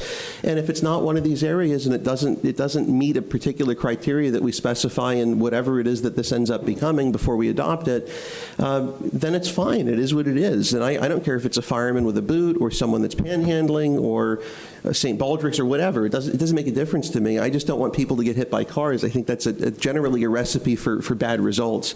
And lastly, because I have to pick on Commissioner Tobias a little bit because he picked on me earlier, as far as the Franklin quote, I would suggest that folks look up. There's an NPR article from actually about 7 years ago that addressed how that's almost universally misquoted all the time, and really it was more of a pro-taxation quote than anything else. So I just thought I'd throw that out there as well. Commissioner Pritchett?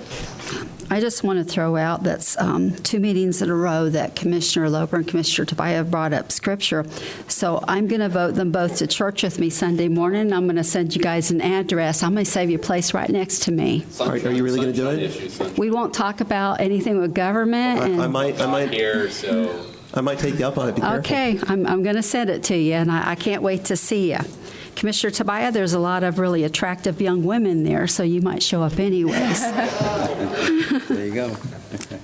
Look, he's getting ready. I'll bring my wife. I would love to see Rebecca there, too. Seriously, I'm going to send that to you. I can't wait to see you. I think we just explored a lot of things that I don't believe were necessarily the intent of the ordinance. So, Commissioner Lober, I think you had a good idea a while ago to advertise it broadly. Because here's the thing, and I know what Commissioner Smith is doing. You guys know there's some places that can be really dangerous, and Miss Hannah, I'm sure you're smart enough not to stay in a place where you're going to get hit with a car, especially if I'm the one driving. Like there's this place at Walmart by our house, Mr. Slusher, where there's all four. People will stand there. I cringe every time because you don't know how many times it's just not good. It's not a good mixture with me driving at these eight lanes going across to be standing there doing that. So just, fair warning. But I think this is something we need to look at because, this constitutionally, you want people to be able to get blessed. But there's such high rates of speeds that we have to deal with as well, especially with population picking up. So I think we need to figure out how to keep people safe and then still not take away that. I do want to throw this out. Miss Hannah, if we found you a good job, you would be happy, wouldn't you? So I know that. So here the thing is we continue with job creation and find ways to keep companies moving in, to keep the economy going. And because I've been there before where I haven't had enough, and I'd rather make money, take care of my family than be at the mercy of other people. So I totally get it. So anytime we can just create these jobs and get people employed feeling good about yourself and be able to pay your bills, that's always a good route. So I'm throwing that out with the space companies we've had come in because that has greatly helped our economy, because if you didn't live through the crash that we went through a few years ago, it is such a blessing having new organizations come in with job creation. So I wanted to throw that out. But I think if we do a broad advertisement, Commissioner Lober, I think that was a very good idea. And then we can work on this because there are some areas that we might need to look at for higher accidents. And, it's kind of unfair to go back and use some data with others because during COVID, nobody left their houses. So accidents went down greatly. So I think this might be some ideas of what to look at, maybe the rate of speeds on roads like they were discussed, and those places where you can't really pay a lot of attention when you're trying to increase speed to go places. So I think this is a good idea to consider some things we can do without hurting people that need to have the ability to have charity. Commissioner Smith? Thank you, Madam Chair. Sometimes when you sit up here and you hear people talking, you would love to just interrupt. But, it's our job to listen because through listening, we learn stuff. And I've learned quite a few things, some of which I won't mention. But I want to point out to Commissioner Tobias that Jesus spoke more about money in the Bible than he did about prayer. And I can't remember the exact number, but I think he talked about money about 500 or 600 times, and he talked about prayer about 200 or 300 times. So money is important that people talk about. Ms. Abby, I'm going to turn to you because we have an update that covers most of this. Would you talk about that, please? We did have an update to the ordinance, so just make sure we're all working off the same one. It was uploaded to the agenda, but specifically we were addressing the arterial and collector streets, which are your more high-volume streets as defined. You're looking at those streets from the vantage point of volume of traffic, the trip length, as well as the operating speeds. So we were looking at the more higher speeds, specifically like I-95 and the like, as well as we put in additional exceptions. Specifically, we were accepting out anyone who had a special event permit, which would impact parades, and also addressing the areas that are exclusively residential districts to, remove those from this ordinance specifically. So those were some concepts. Obviously, I've been taking notes through this discussion. This is just legislative intent, permission to advertise. I can incorporate a lot of those comments into the ordinance. One thing about the studies that were used, and I think Commissioner Pritchett hit on this exactly, is that more recent studies are going to reflect that the decrease in traffic that we saw during COVID. So we were using we thought more relevant, I think, studies at that point that showed what happened before COVID. We were seeing a lot of accidents at the intersections. Well, we also saw a decrease, I understand, in traffic during COVID. So we were just trying to make the studies relevant to what we think will happen now that COVID is over and we see more people and more volume of traffic. So those studies were also being used just to show the intent was for safe streets and trying to prohibit the impacts that we have individuals entering into the traffic areas. Not to prohibit the behavior. I mean, if you want to do a food drive or the like, you can take that to the church or whatever the nonprofit entity may have a facility they can do those drives. I mean, that was not the intent. It was really the traffic areas. But I have listened and I have taken notes, and I can confer and make those changes, and we will advertise broadly, and that way when it comes back you will most likely see the changes. Very good. And I like Commissioner Lober's suggestion with regard to jail time, too. I think that needs to be taken out of there. So with that in mind, I'd like to make a motion to pass this and go forward with the legislative intent. I have a motion by Commissioner Smith. I'll second it. Second by Commissioner Lober. All those in favor say aye. Aye. Any opposed? Nay. Nay. So motion passes 3-2. You were quiet the whole time. I had no. Well, I mean, everybody pretty much said everything. I mean, you guys get tired of hearing me talk anyway. No, that's not true. All right. Moving on to item J3, Commissioner Lober. I know it says placeholder, and I didn't see anything on the agenda, but I imagine. I think there was some discussion actually in the recent past, at least with the advisory board, and I just wanted to wait to see what it was that came out of that. But it's my understanding, and I'll punt, I guess maybe to Mr. Denninghoff would be the best, to see if there's an update as far as the status of the 2020 Sorrel Fund audit, or alternatively, if he wants to punt to someone else, maybe to Mr. Bate. I'll be able to address that. When it came to my attention that the 2020 soil audit wasn't available, I did follow up with RSM and asked them, who was the county's internal auditors, to look into and research that issue and let me know what the status was. They had performed, I would say, at least part of that audit, and but they had not completed it. It did not come to the county manager's office or natural resources for the review process, which is part of our administrative order on internal audits, and it did not go forward to the audit committee or to the board. They have been, I was advised that they have been working on that, because what they did is look at what they had done. They did an internal quality control and saw that they needed to do more on that, and they have been working that. I do believe they're actually, I know that they are here now. If the board has any specific questions, we are scheduled. My understanding is, as part of the next audit committee meeting, which a variety of audits will be brought to the audit committee, that before that happens, in accordance with the internal audit administrative order, they will be presenting to me and appropriate staff the various draft audits that they have prepared, and they intend to include the soil 2020 as part of that. So we'll be reviewing it this coming, actually Thursday is the one on fire rescue, and Friday is a number of other ones, including the soil one. Subsequent to that, on April 20th is the next internal audit committee meeting, and it should be scheduled to be presented to them at that time. And once that's completed, it will be presented to the Board of County Commissioners and be made available online, as the completed audits are for all the internal audits that are completed. Madam Chair? Yes. So if I understand correctly, Mr. Abate, you're saying we're anticipating it'll make it back to the committee level in roughly a month? Yeah, it should be in front of the audit committee by April 20th, I believe, is the next scheduled date. And at that point in time, is it technically a public document, or does it have to come back to us before then? Yeah, at that time, it would be presented to the committee. It would be a final document to the committee. It would be a public document that would be shared with the committee members there, and then it's brought forward to the board after it goes to the committee. But it would be public at that point, because it would be their final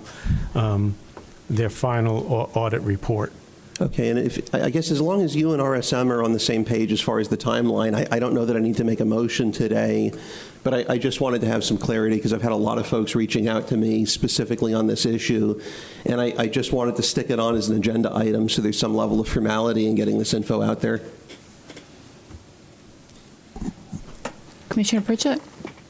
I just want to say, because I think public trust has got a little bit damaged with all the conversations, but COVID hit during that time period, and from my understanding, you guys were still testing revenues, and it's real hard to go to a 2021 audit without knowing 2020 was okay. So I know you're going to be doing some more testing on procurements and those types of things. But you are the internal auditors. But we also have Cherry Becker, the external auditors that heavily audit this as well. So between the two of them, because it's such a large revenue source, the more concentration goes to this than other areas. So I don't have a lot of discomfort thinking something is off. You guys do your job and help with those other things. I know we always tell you to make sure you check over this because it's such a large amount of money.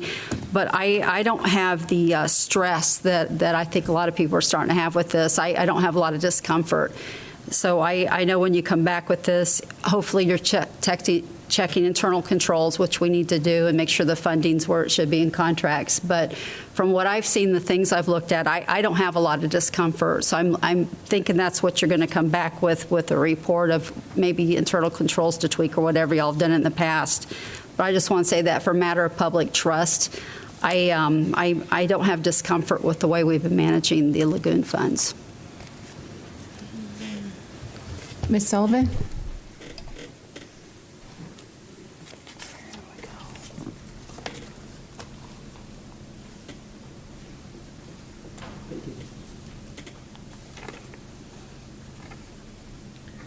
Sandra Sullivan, South Patrick Shores. In going over, first of all, I did records requests. I did records requests for all the audits, and in one of those, the 2020 audit was not there. So I started digging into the audit process and wanted to understand, and downloaded the contract form where, as I understand it, the county manager works with RSM and the audit committee to give direction. So I've done a records request for the directions that were provided to Sorrel.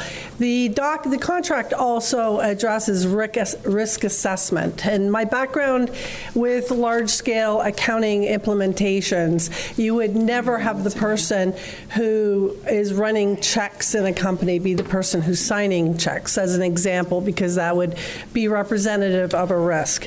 And so looking at this, there have been concerns brought up recently about conflicts of, or some suggestions of maybe there's some conflicts of interest and that to be looked into. I'd like to bring up, this was the 2020 audits that were done. So in terms of COVID affecting, certainly there were just as many audits done in 2020 by RSM as in previous years. So we have the director of natural resources now only spending 10% of her time on natural resources, 90% of her time on Sorrel, and Sorrel now paying for that. And in records requests, I received 240 pages of communication between the director and RSM and involving this particular one was the time frame to do with the 2020 audit.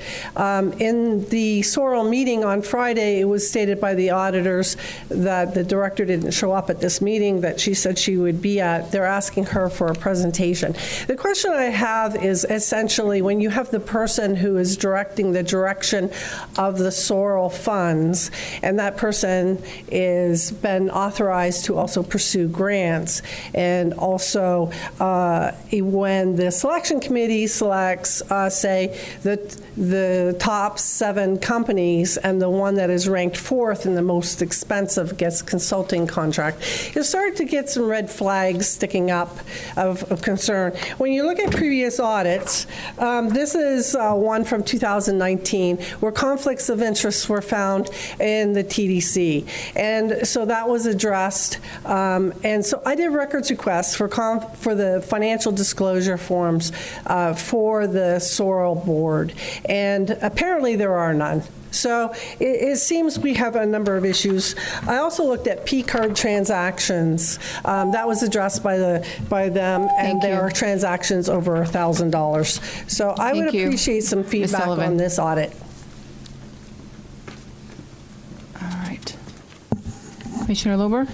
Yeah, based on the input that I've gotten from Mr. Abate and not seeing anyone from RSM flailing over there in disagreement in the back, my thought is I'm just not going to take action on this item today. I'll put this off until we actually get the audit back, or if we don't for some reason a month from now, then we can revisit this. And potentially if some of the concerns that were brought up are addressed, wonderful. If not, if they're appropriate to bring up at the time, then that's what we'll do. Okay. Moving on to item J4.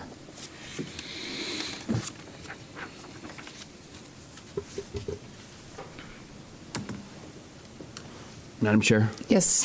Thank you for this hot button Intergovernmental Radio Systems Advisory Committee, or the EARSAC, I guess is the... So let me tell you the history of this one because it's really exciting. In 2007, the Intergovernmental Radio Systems Advisory Committee was created and organized to monitor the upgrade of the county's intergovernmental radio system from 4 towers to 9. At the time of its inception, this committee was deemed essential. However, the project, or the 9th tower, was completed in 2019. Yet, you guessed it, the committee lives on. The board hasn't met since 2019.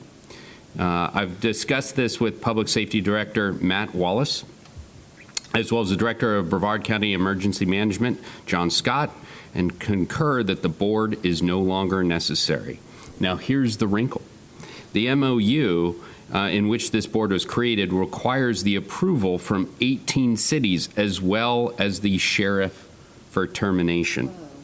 What? So I would like to make a motion, and by the way, when we speak with those cities and the sheriff, we won't do it in intersections, okay? We will do it in other places. So I would like to make a motion to authorize and direct staff to contact all necessary parties and request termination of the MOU. That would be my motion. I'd be glad to answer any questions, even though this one is pretty basic. Commissioner Lober? Okay, the first thing is on the 4th page of the PDF that's attached to the agenda item. It says this page was left blank, and it has a page number. It lied. Second thing, getting to it here, you like that one? Second thing, that's detail-oriented if I ever saw it. I appreciate that, a little obsessive-compulsive. As far as Mr. Scott and Colonel Wallace, do you have any concerns if this is disbanded at all, or are we going to basically continue business as usual without this being in place? No concerns, sir, Commission, and good morning. We're able to handle this in a PSAP meeting that occurs regularly, so the dialogue and the forum will continue. We're simply just moving where that discussion takes place. I appreciate that. I'll go ahead and second the motion then. All right, Commissioner Pritchett? I was going to make a motion to second as long as Commissioner Tobias would agree to reading all of the intros to these from now on, because it was actually like story time and I enjoyed it. Commissioner Tobias? Well, you're going to be excited about this because next meeting I will be bringing up for consideration the termination of the Emergency Medical Service Review Committee and the Emergency Medical Service Advisory Council. They are not one in the same. I have trouble telling my students, hey, the Declaration of Independence and the Constitution are different documents. I got that confused here. I thought these were the same advisory bodies, so I want you on the edge of your seat for the next meeting because I'm going after these. Watch out. Thank you, Madam Chair. I have a motion and a second. All those in favor say aye. Aye. Aye. Any opposed? Motion passes unanimously.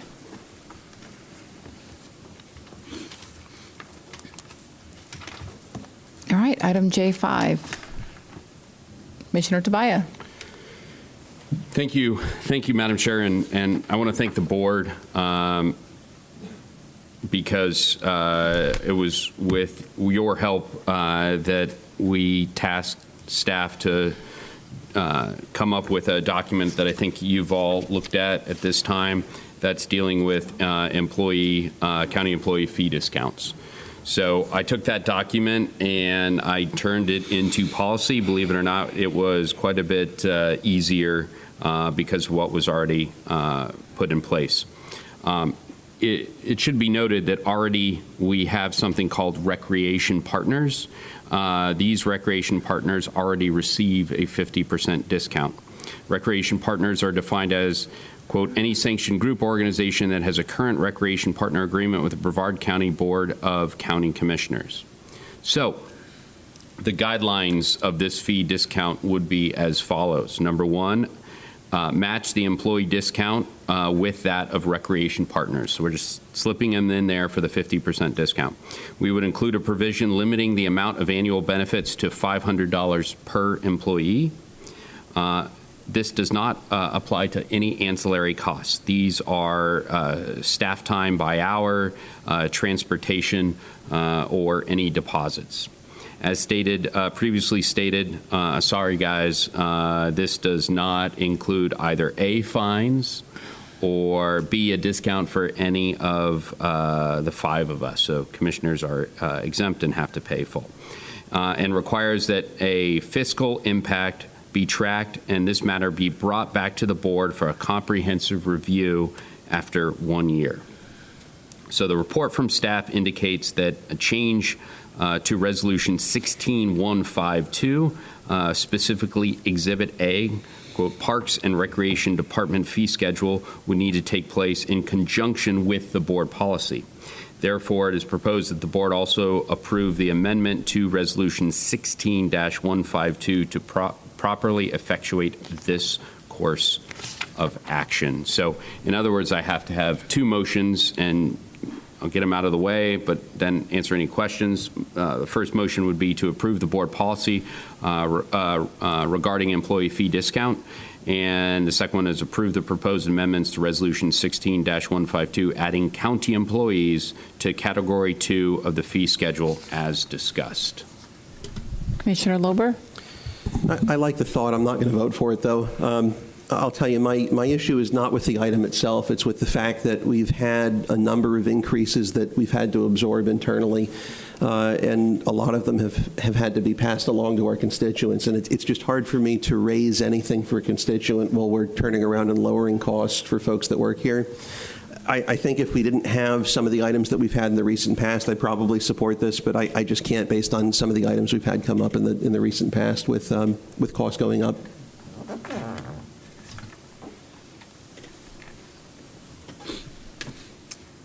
Comment? Yeah, I'll just weigh in. Okay. Thank you, Madam Chair. Commissioner Lober, I share your thoughts. I think that they're valid points, but I think that we're talking about such nominal numbers here. I think it's a goodwill gesture more than anything, so I'll be in favor of it. All right. And I like the idea. I think, we have a hard enough time retaining employees because we do pay them on the lower side. And I don't want to say that to diminish what they do, because they do great work here. I'm saying it's a small benefit, and if we can provide it to our employees, I'm for it. Commissioner Pritchett? I want to just throw out this. Commissioner Tobias, you talked about working towards maybe doing a 5% increase. Are you still working on that, sir? Madam Chair? Yes.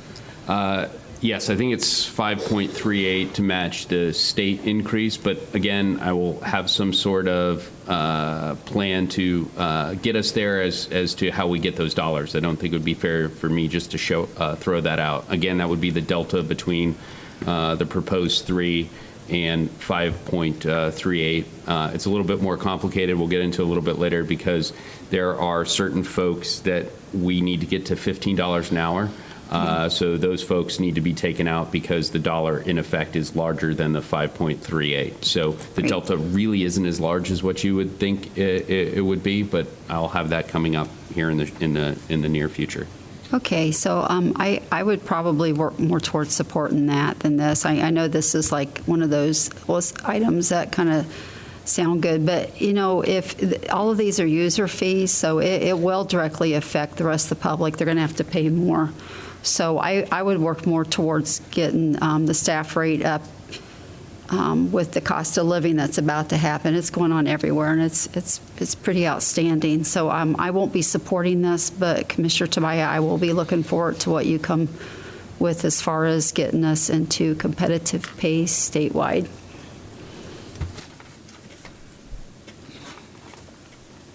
right. Did you make a motion, Commissioner Tobias? Yes, Madam Chair. And I think I need First to item. make these separately. So the first motion was to approve the board policy regarding employee fee discounts. I'll second All that. right. I have a motion and a second by Commissioner Smith. All those in favor say aye. Aye. Any opposed? Nay. Motion passes 3-2. And Madam Chair, the second one is approve the proposed amendments to Resolution 16152, adding county employees to Category 2 of the fee schedule. Second. I have a motion and a second. All those in favor say aye. Aye. Any opposed? Nay. Motion passes 3-2. All right.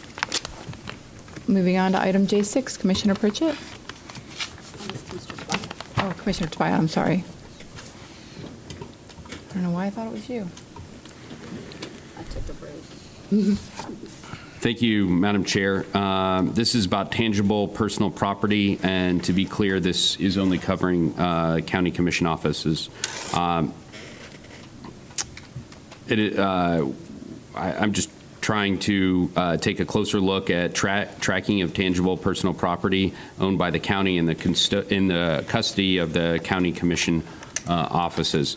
I think Commissioner Pritchett had begun the discussion and had done a lot of work, and I was kind of getting a little jealous, so I wanted to get caught up with her, and I thought this would be something to get me there.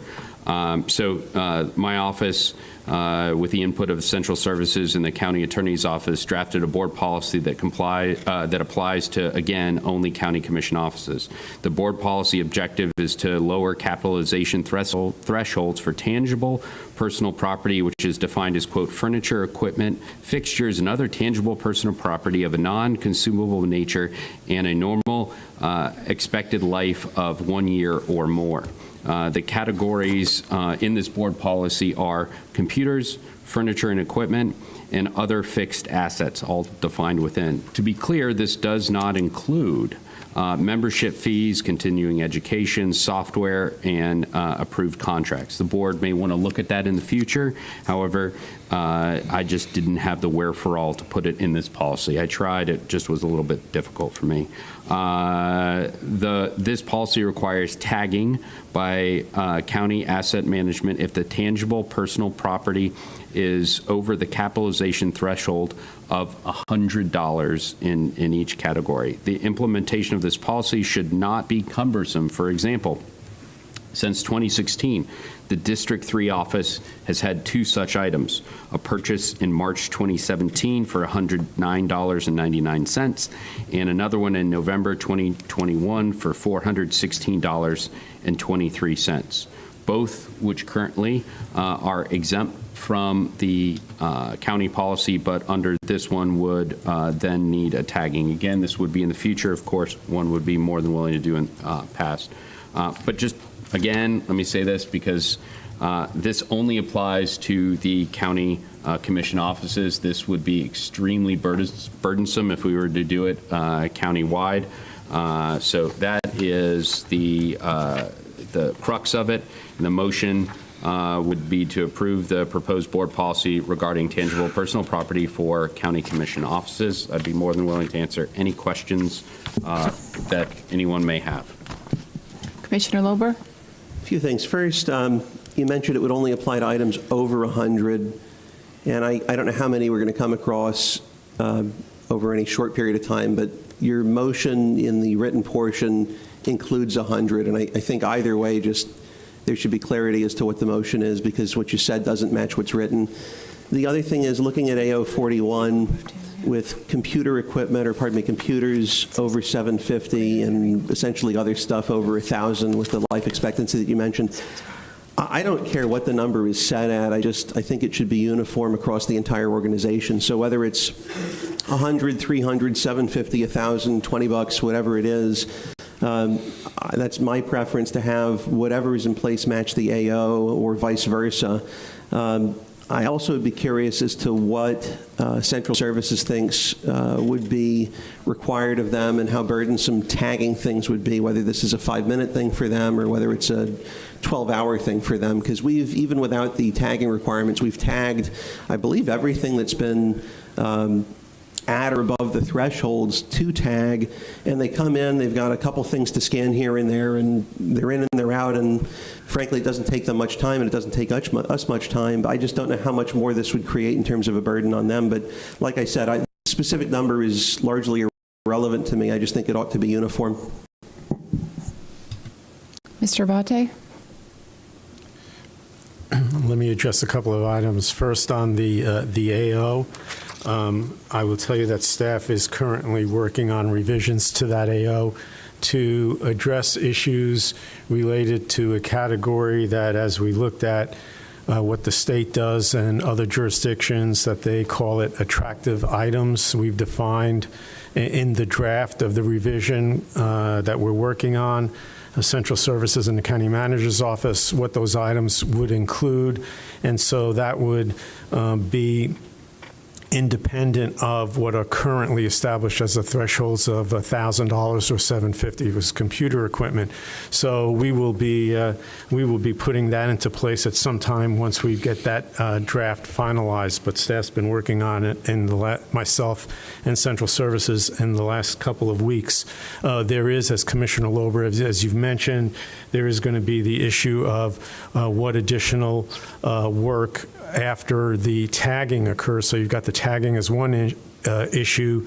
A second issue will be who is conducting the inventories that occur, and how often will those inventories occur by either asset management staff, which is who currently performs those inventories annually, both for anything that qualifies under the current capital assets, under the current board policy and administrative order for both the Board of County Commissioners as well as the charter offices, and then any revisions that happen through this particular policy, if it's adopted by the board, or the administrative order, which is going to expand what it is that is tagged and then inventoried, including that in some areas we may have the departments do the inventories and certify that, but that's something we're working on internally right now to look what the best way to handle that will be.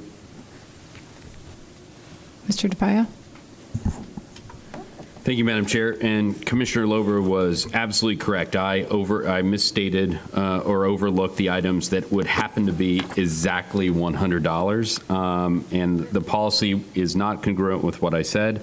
I said over $100. What I should have said was $100 or more. So thank you. If any of you got an item that was exactly $100 and no cents, and this does pass, that was caught. The other issue was the county-wide policy and the county-wide formality of being on a level playing field. I see that a little bit differently, and the reason I see that differently is in the policy, because right now, as Mr. Abate mentioned, that's administrative order. I see that as a management function, and I'm going to support him in whatever direction that he goes with that, as that his function under the charter. However, policy is something that governs us as commissioners, so that's why this is not an administrative order. It is a policy. So I see a difference between those two, but I understand how you may see similarities. Commissioner Lober? Just a question for Mr. Abate. When do you think you'll have the revisions ready? Because frankly, if they were a good fit for the entire organization, I might even put a motion out to basically copy and paste it and make it a commission policy, and literally whatever you all change, just to incorporate whatever that is verbatim identical. I will tell you that I have reviewed and came up with that, the language that I've described here. There's a number of other changes that Kathy's been working on, because it's a rather comprehensive policy. And so we've gone through at least a couple of versions on it. I didn't have a target date of when it would be done, but we're trying to do it as quickly as possible. I don't know if you want to add anything to that. Yeah, we're supposed to have the revisions finished by Thursday, so I'm supposed to look at those by Thursday. Yeah. Thank you. Yeah, I mean, I guess at this point, I just want to wait to see what you all come up with. So Yeah, we've been I'm kind of in a holding pattern. we've been speaking to asset management so we can address the issue of how the inventory will be done. We haven't really broached it with directors yet, and I'd like to make sure because if we add additional burdens to obviously the department, I want to make sure that they all understand that, and if there's any unintended consequences, we take care of it before we put the administrative order in place. Thanks. Commissioner Pritchett? Yeah, I'm good with this. I went back and thought through the things that we've done. We might have one or two as well. So I don't think it's an extra load other than the computers, which we do through IT, and they always come out and check that as well. And it's kind of nice to see them once a year. As far as the AO, Mr. Abate, that'll be up to you. Miss Abby kind of just mentioned, I'm sorry, Ms. Jordanby mentioned a moment ago, like a lot of these items up here are over 100, so they'd have to come in and tag and do all these, and no one's going to want to walk off with a timer. So the attractive word I thought was very ingenious that you guys are working on that, because some things are more attractive to disappear than others. So can't wait to see what you come back with. That's very interesting. But Commissioner Tobias, you have my support on this, sir, and I wish I would have gotten to it first.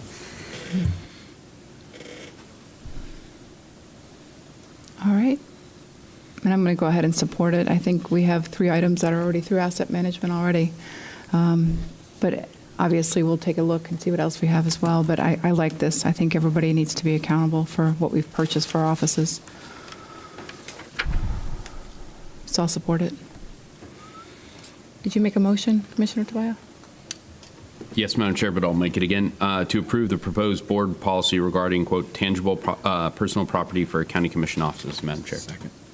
I have a motion by Commissioner Tobias, second by Commissioner Smith. All those in favor say aye. Aye. Any opposed? Nay.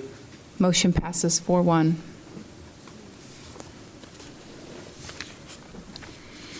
All right, moving on to public comment. Ms. Sullivan?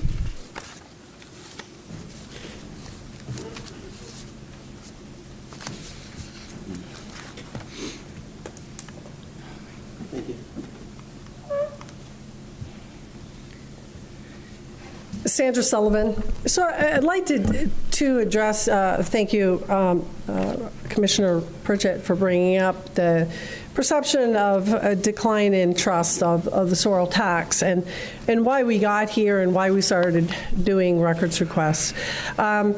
So last year, there was a MRC report card that came out, and in that report card, they talked about that in 2009, the seagrass looked as good as it did in 1943 aerials. In 2010, it started declining. Correlation, not causation. They mentioned that the state had switched from mechanical harvesting of aquatic weeds to broadcast spraying of herbicides. So what has happened since then? So between this meeting and the last BOCC meeting, we had the MRC report card for this year. And what they found is 96% of seagrass in the lagoon is now dead. And the issue with that is life in the lagoon is connected to that. So seeing the manatees, the UME is just what you see visually, but that relates to declining fish populations and shrimps and other, the diversity. It's the most diverse lagoon, and that's what we're seeing. So this is MRC's map of the change, and what they're seeing is you have improving water quality, but seagrass is still declining. So what they said last year and this year is something other than nutrient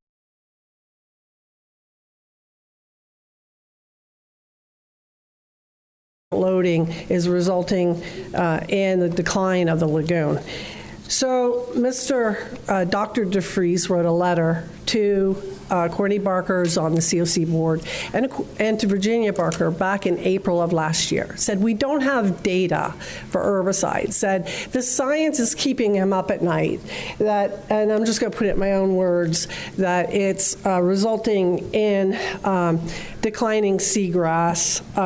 The science is indicating it's feeding algae blooms, and it's highest in the manatees here in Brevard. In fact, the lagoon report found F minus grade for Brevard. Brevard has the worst water quality, but we have a tax here.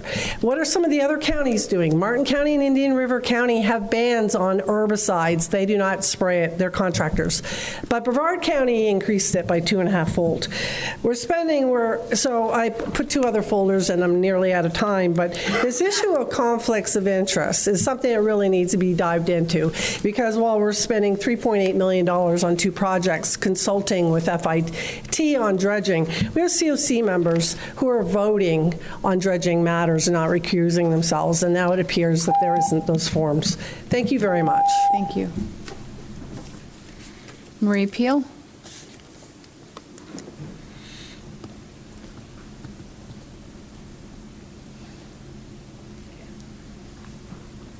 So, good morning again. Marie Peel, Vice Chairwoman of the Libertarian Party of Brevard County.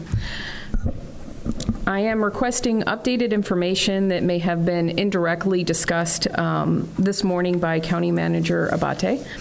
On April 20th, 2021, a fire assessment was passed as item H3. This motion was amended to add a Brevard County Fire Rescue audit to the start of the next RSM audit cycle. Upon reviewing brevardfl.gov, I found the RSM audit plan for fiscal year 2020 to 2021 that was posted in November of 2020, but I have not found a similar plan listed for fiscal year 2021 to 2022. So I'm seeking confirmation on whether or not it has been indeed implemented as was passed in that motion of April 20th, 2021.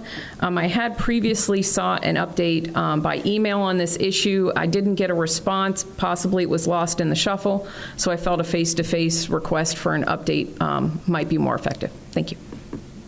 Thank you.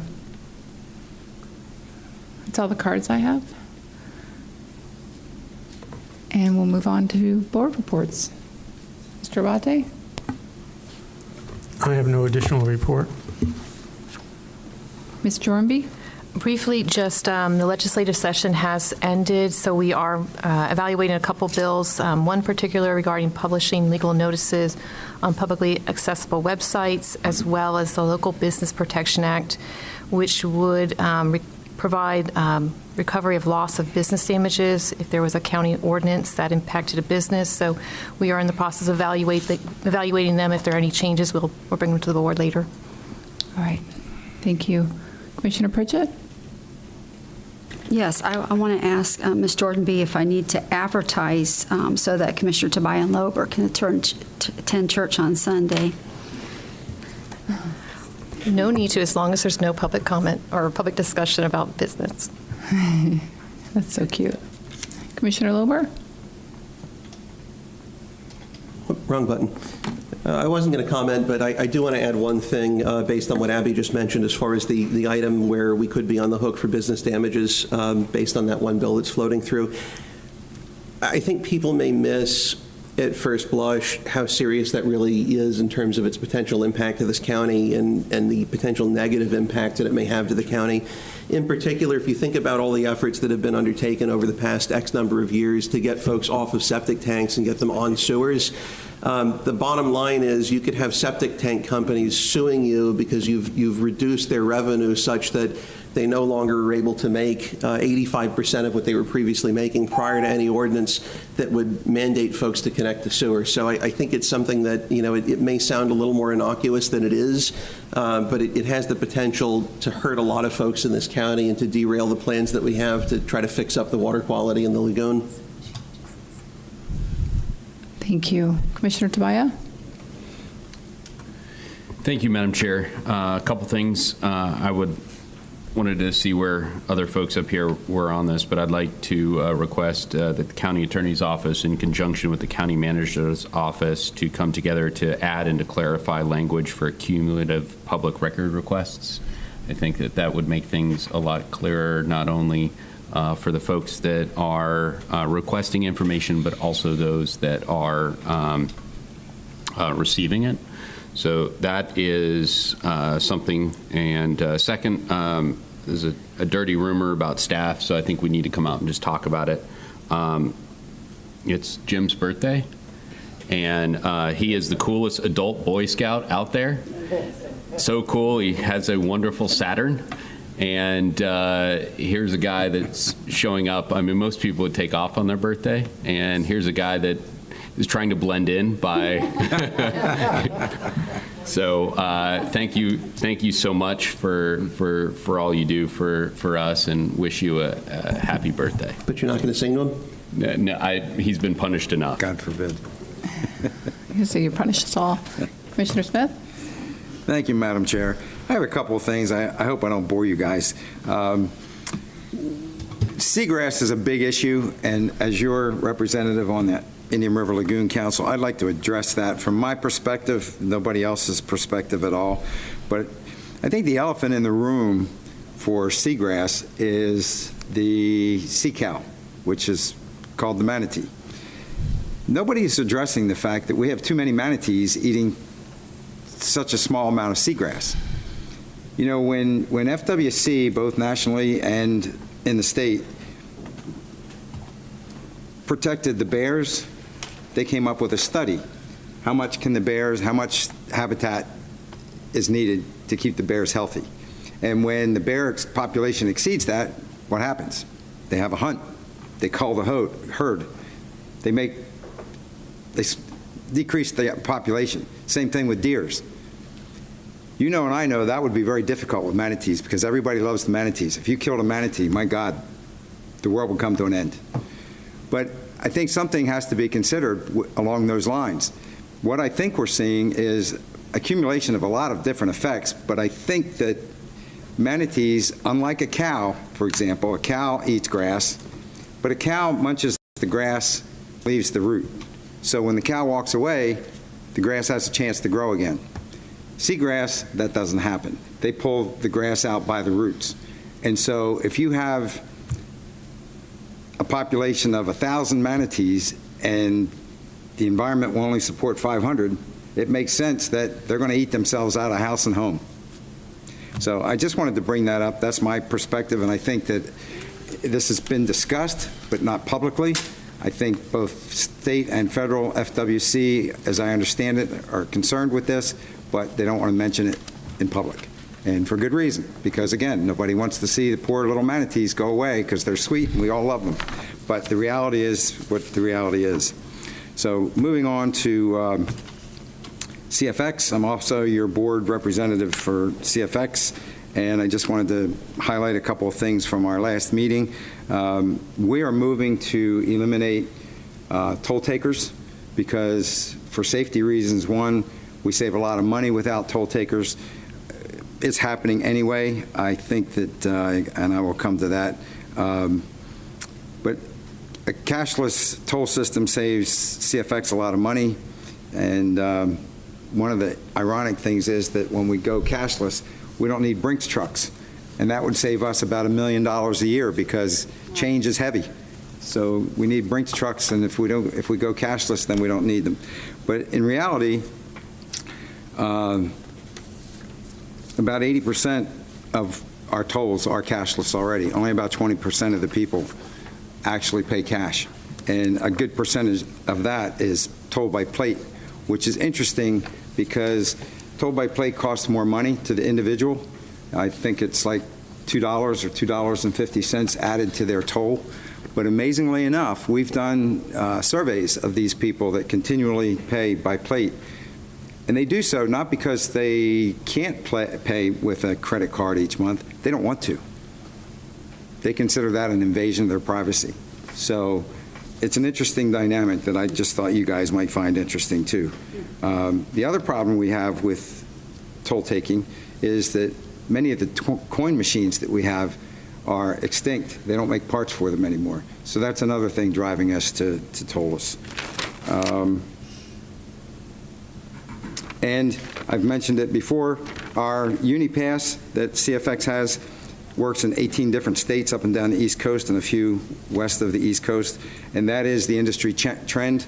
we're working toward a nationwide toll system. So if that happens, that'll be interesting, but it's not in the near future. And going back to, I have it here somewhere, the IRL. Just a couple of notes from the last meeting. The IRL will receive $909,800 annually for the next 5 years from the bipartisan infrastructure bill. And we've also gotten an increase for 2023 of additional funding of $50,000 from the federal appropriations from EPA. And we're currently administering 37 different projects. So, and the last thing is that I am sponsoring a trip on Brightline for some of our staff and movers and shakers of the county. I don't know how many people have heard of this. I would love to have invited my fellow commissioners on this, but because of sunshine, I was advised that that was not a good idea. But I am bringing representatives from the Sheriff's Office, representatives from firefighters, all 4 of the Chamber of Commerce's and other organizations, and there's about 45 people that are going to be on the bus. The bus is being donated. The trip on Brightline is being donated. We're going to be taking a bus down to West Palm Beach. The Brightline will take us on their high-speed rail down to Miami. We will be greeted there by the executives from Brightline, and they will be discussing what's going on in the company and anticipated operations here in Brevard County. But it is moving forward within the next 12 months that we will see that train zipping by in Brevard County. And I've worked with Abby very closely on this, so staff is going to pay their own way for the Brightline and for the bus, including myself and my wife. We will be paying, and the other people have been comped by a bus company and Brightline. So that's it. That's it for my report. Thanks for the invite. I'm just kidding. I would love to have had you guys. You would love it. You would just absolutely love it. Speaking of Brightline, and I don't know Commissioner's comfort level with this because I just got it, so I couldn't add it to the agenda, so thought I'd bring it to the meeting.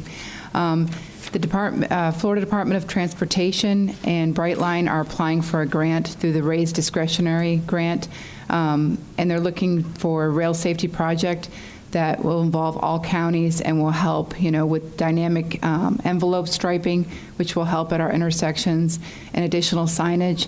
So it's going to be above and beyond what they're already agreed to install, and they're applying for a grant, and they just wanted a letter of support from the board. And again, I understand because this is kind of brought on us at the last minute. It doesn't cost us anything, obviously, and anything to improve those intersections, which I know people are concerned about. I wanted to at least present it to the board to see if you're willing as far as board support for the letter, and if not, I'm happy to sign it as a singular commissioner. I would like to make a motion to produce that letter and have you sign it because, as you said, this isn't going to cost our taxpayers anything. And you don't have to be a fan of Brightline, but at the same time, you have to be a fan of safety, and we're all concerned about our constituents. And when you're talking about 32 trains a day, this is real, folks. This is going to impact our county. And the TPO's approved it. It's going. Palm Bay's approved it, and it's on Cocoa, Melbourne's, and Rockledge's agenda. And I was going to ask them to be here, but I didn't know how long this meeting was going to be, and I didn't know if Commission would have questions. And like I said, I have no issue going ahead and signing it myself if commissioners don't feel comfortable, because they haven't had a lot of time to digest it. Second, Commissioner Smith. Okay, I have a motion by Commissioner Smith and a second by Commissioner Pritchett. All right, all those in favor say aye. Aye. Aye. Any opposed? Motion passes unanimously. Thanks, guys. And I just want to say kudos to Tom Neidert and our BCFR group. We've raised $25,000 of the 110 that St. Baldrick's raised. They had the event this past weekend, and I really wish I could have been there because I would have loved to have shaved Tom's head myself. But he puts his heart and soul into that. I know many of our members work really hard to raise money, and I'm really proud of them every year and proud that they're part of Brevard County. So amen. Kudos, Tom, and the crew, and thank you for all that you do. Now, can I say one thing too? You sure can. You've already given him a lot of credit, but you can't give this guy enough credit. He's worked so hard and raised so much money. I had my head shaved 5 or 6 years ago for this project, and this guy has a heart as big as this room. So You're getting emotional talking about him, aren't you?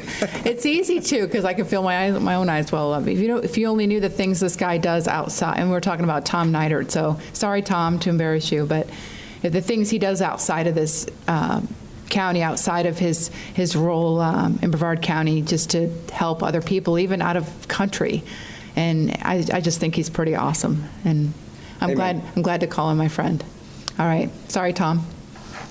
All right, any further business? No? All right, call this meeting adjourned. The opinions expressed by any member of the public during any period of public comment do not necessarily reflect the views or opinions of the Board of County Commissioners of Brevard County, Florida.